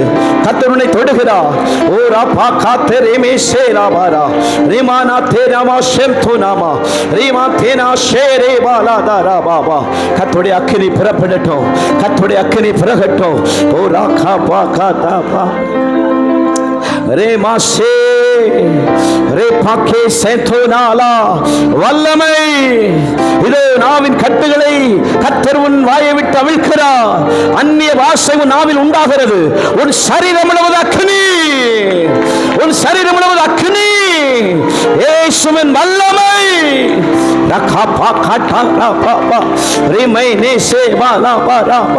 அபிஷேக அக்னி புறப்படட்டும்.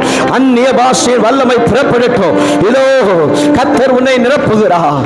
நாவின் கட்டுகள் இயேசுவின் நாமத்தினாலே ஊற்றுங்கப்பா உங்க வல்லமைய, ஊற்றுங்கய்யா உங்க வல்லமைய. தாகத்தோடு காத்திருக்கிறோயே, நான் தாகத்தோடு காத்திருக்கிறேன். ஊற்றுமையா வல்லமைய, ஊற்றுமையா உங்க வல்லமைய. தாகத்தோடு காத்திருக்கிறோம், நாங்கள் தாகத்தோடு காத்திருக்கிறோம். மாம்சமான யாவர் மேலும் ஊற்ற வேண்டுமே, மக்களெல்லாம் உரைக்க வேண்டுமே. மாம்சமான யாவர் மேலும் ஊற்ற வேண்டுமே, மக்கள் எல்லாம் இறைவாக்கு உரைக்க வேண்டுமே. ஒற்றுமையா வல்லமைய, ஒற்றுமையா வல்லமைய. தாகத்தோடு நாங்கள் தாகத்தோடு காத்திருக்கிறேன், நான் தாகத்தோடு காத்திருக்கிறேன். முதியர் மேலும் இளைஞர் மேலும் ஊற்ற வேண்டுமே, கனவுகள் காட்சிகள் காண வேண்டுமே. ஊற்ற வேண்டுமே, கனவுகள் காட்சிகள் காண வேண்டுமே. ஒற்றுமையா வல்லமைய, ஒற்றுமையா வல்லமைய. தாகத்தோடு காத்திருக்கிறேன், நாங்கள் தாகத்தோடு காத்திருக்கிறோம். தாகத்தோடு காத்திருக்கிறேன், நான் தாகத்தோடு காத்திருக்கிறேன். தாகத்தோடு காத்திருக்கிறேன், நான் தாகத்தோடு காத்திருக்கிறேன். புதிய கூர்மையான கருவியாகணும், பூமி எங்கு சுவை தரும் உப்பாகணும். புதிய கூர்மையான கருவியாகணும், பூமி எங்கு சுவை தரும் உப்பாகணும். ஒற்றுமையா வல்லமைய, ஒற்றுமையா வல்லமைய, ஒற்றுமையா வல்லமைய, ஒற்றுமையா வல்லமைய. தாகத்தோடு காத்திருக்கிறோம், நாங்கள் தாகத்தோடு காத்திருக்கிறோம். தாகத்தோடு காத்திருக்கிறேன், நான் தாகத்தோடு காத்திருக்கிறேன், தாகத்தோடு காத்திருக்கிறேன். கல்லான இதயத்தை எடுத்துட வேண்டும், சதையான இதயத்தை பொறுத்திட வேண்டும். கல்லான இதயத்தை எடுத்துட வேண்டும், சதையான இதயத்தை பொறுத்திட வேண்டும். ஒற்றுமையா வல்லமைய, ஒற்றுமையா. தாகத்தோடு காத்திருக்கிறோம், நான் தாகத்தோடு காத்திருக்கிறேன். தாகத்தோடு காத்திருக்கிறேன், நான் தாகத்தோடு. ராஜா வருகிறார் ஆயத்தமாகோ, ராஜா வருகிறார் ஆயத்தமாகோ. இயேசு வருகிறார் எதிர்கொண்டு செல்லுவோம், இயேசு வருகிறார் எதிர்கொண்டு செல்லுவோம். பள்ளங்கள் எல்லாம் நிரம்பிட வேண்டும், மலைகள் குன்றுகள் தகர்ந்திட வேண்டும். கோரலானவை நேராகணும், கரடானவை சமமாகணும். எனக்குள்ளே பள்ளங்கள் எல்லாம் நிரம்பிட வேண்டும், மலைகள் குன்றுகள் தகர்த்திட வேண்டும். கோணலானவை நேராகணும், கரடானவை எனக்குள்ளே எனக்குள்ளே கரடானவை சமமாகணும், கரடானவை சமமாகணும். எனக்குள்ளே கரடானவை சமமாகணும், கரடானவை சமமாகணும், கரடானவை சமமாகணும், எனக்குள்ள கரடானவை சமமாகணும்.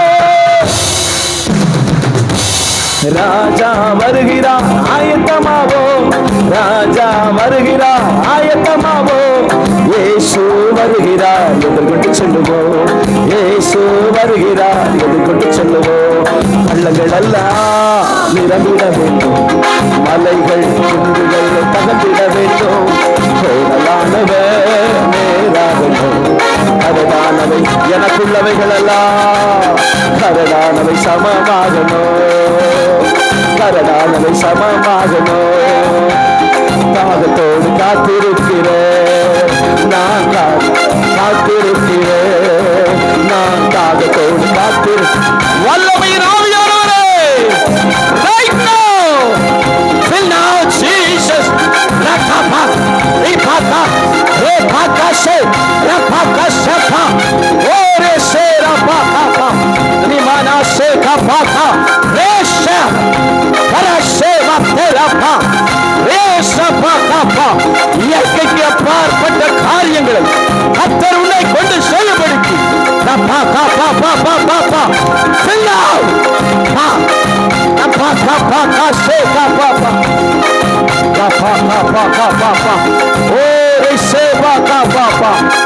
செய்யும் காரியம், கர்த்தர் உன்னை கொண்டு செய்யும் காரியம் பயங்கரமாயிருக்கும், பயங்கரமாயிருக்கும். எழும்பு, எழும்பு செய்யலே, எழும்பு.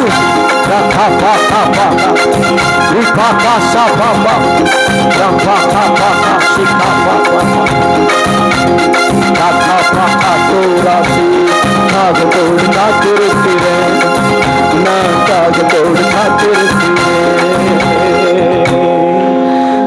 தாகத்தோடு காத்திருக்கிறேன்.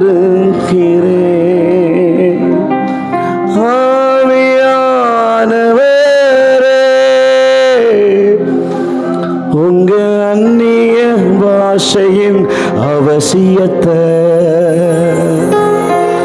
கற்று தந்தீரே, இதை தினமும் அப்பியாசப்படுத்தணுமே. ஆவியானவரே,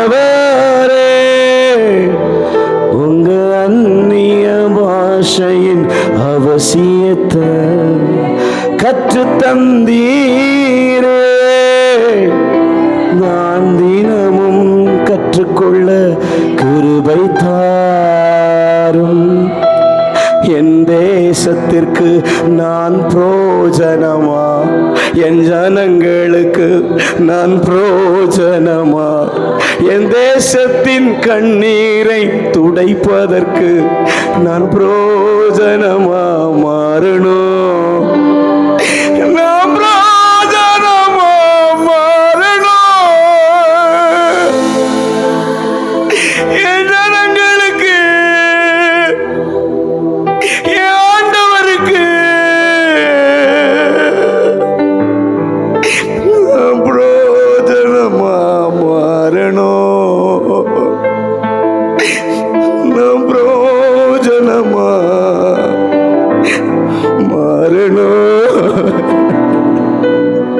என் தலை தண்ணீரும் என் கண்கள் கண்ணீர் சுற்றுமானால் நலமாயிருக்குமே. நான் புரோஜனமா மாறணும், நான் புரோஜனமா மாறணும். ஆவியானவரின் அந்நிய பாஷையும் அவசியமும் என்று எங்களோடு இடைப்பட்ட கிருபைக்காக நன்றி அப்பா. அடிமை ஒரு அப்புரோஜமான வேலைக்காரன், தகுதி இல்லாத என்னை உடைய இரத்தத்தினால் தகுதிப்படுத்தி பயன்படுத்தினீர் அப்பா. வந்த ஒவ்வொருவரையும் கர்த்தர் ஆசீர்வதிக்கும்படியாய் கர்த்தர் வார்த்தையின்படி நமக்குள் தேவ ஆவியானவர் நம்மை கொண்டு சென்று அவர் மகிமைப்படும்படியாய் நம்மத்தில் வந்திருக்கிற பாஸ்டர் யாக்கோப் அவர்கள் ஜெபம் செய்து ஆசீர்வாதம் கூறி நிறைவு செய்வார்கள். எல்லாரும் ஸ்தோத்திரம் பண்ணி கர்த்தரை மகிமைப்படுத்துவோம். நல்லவரே, நன்றி அப்பா, நன்றி ராஜா. ஆண்டவரே, நான் பிரயோஜனமா மாறி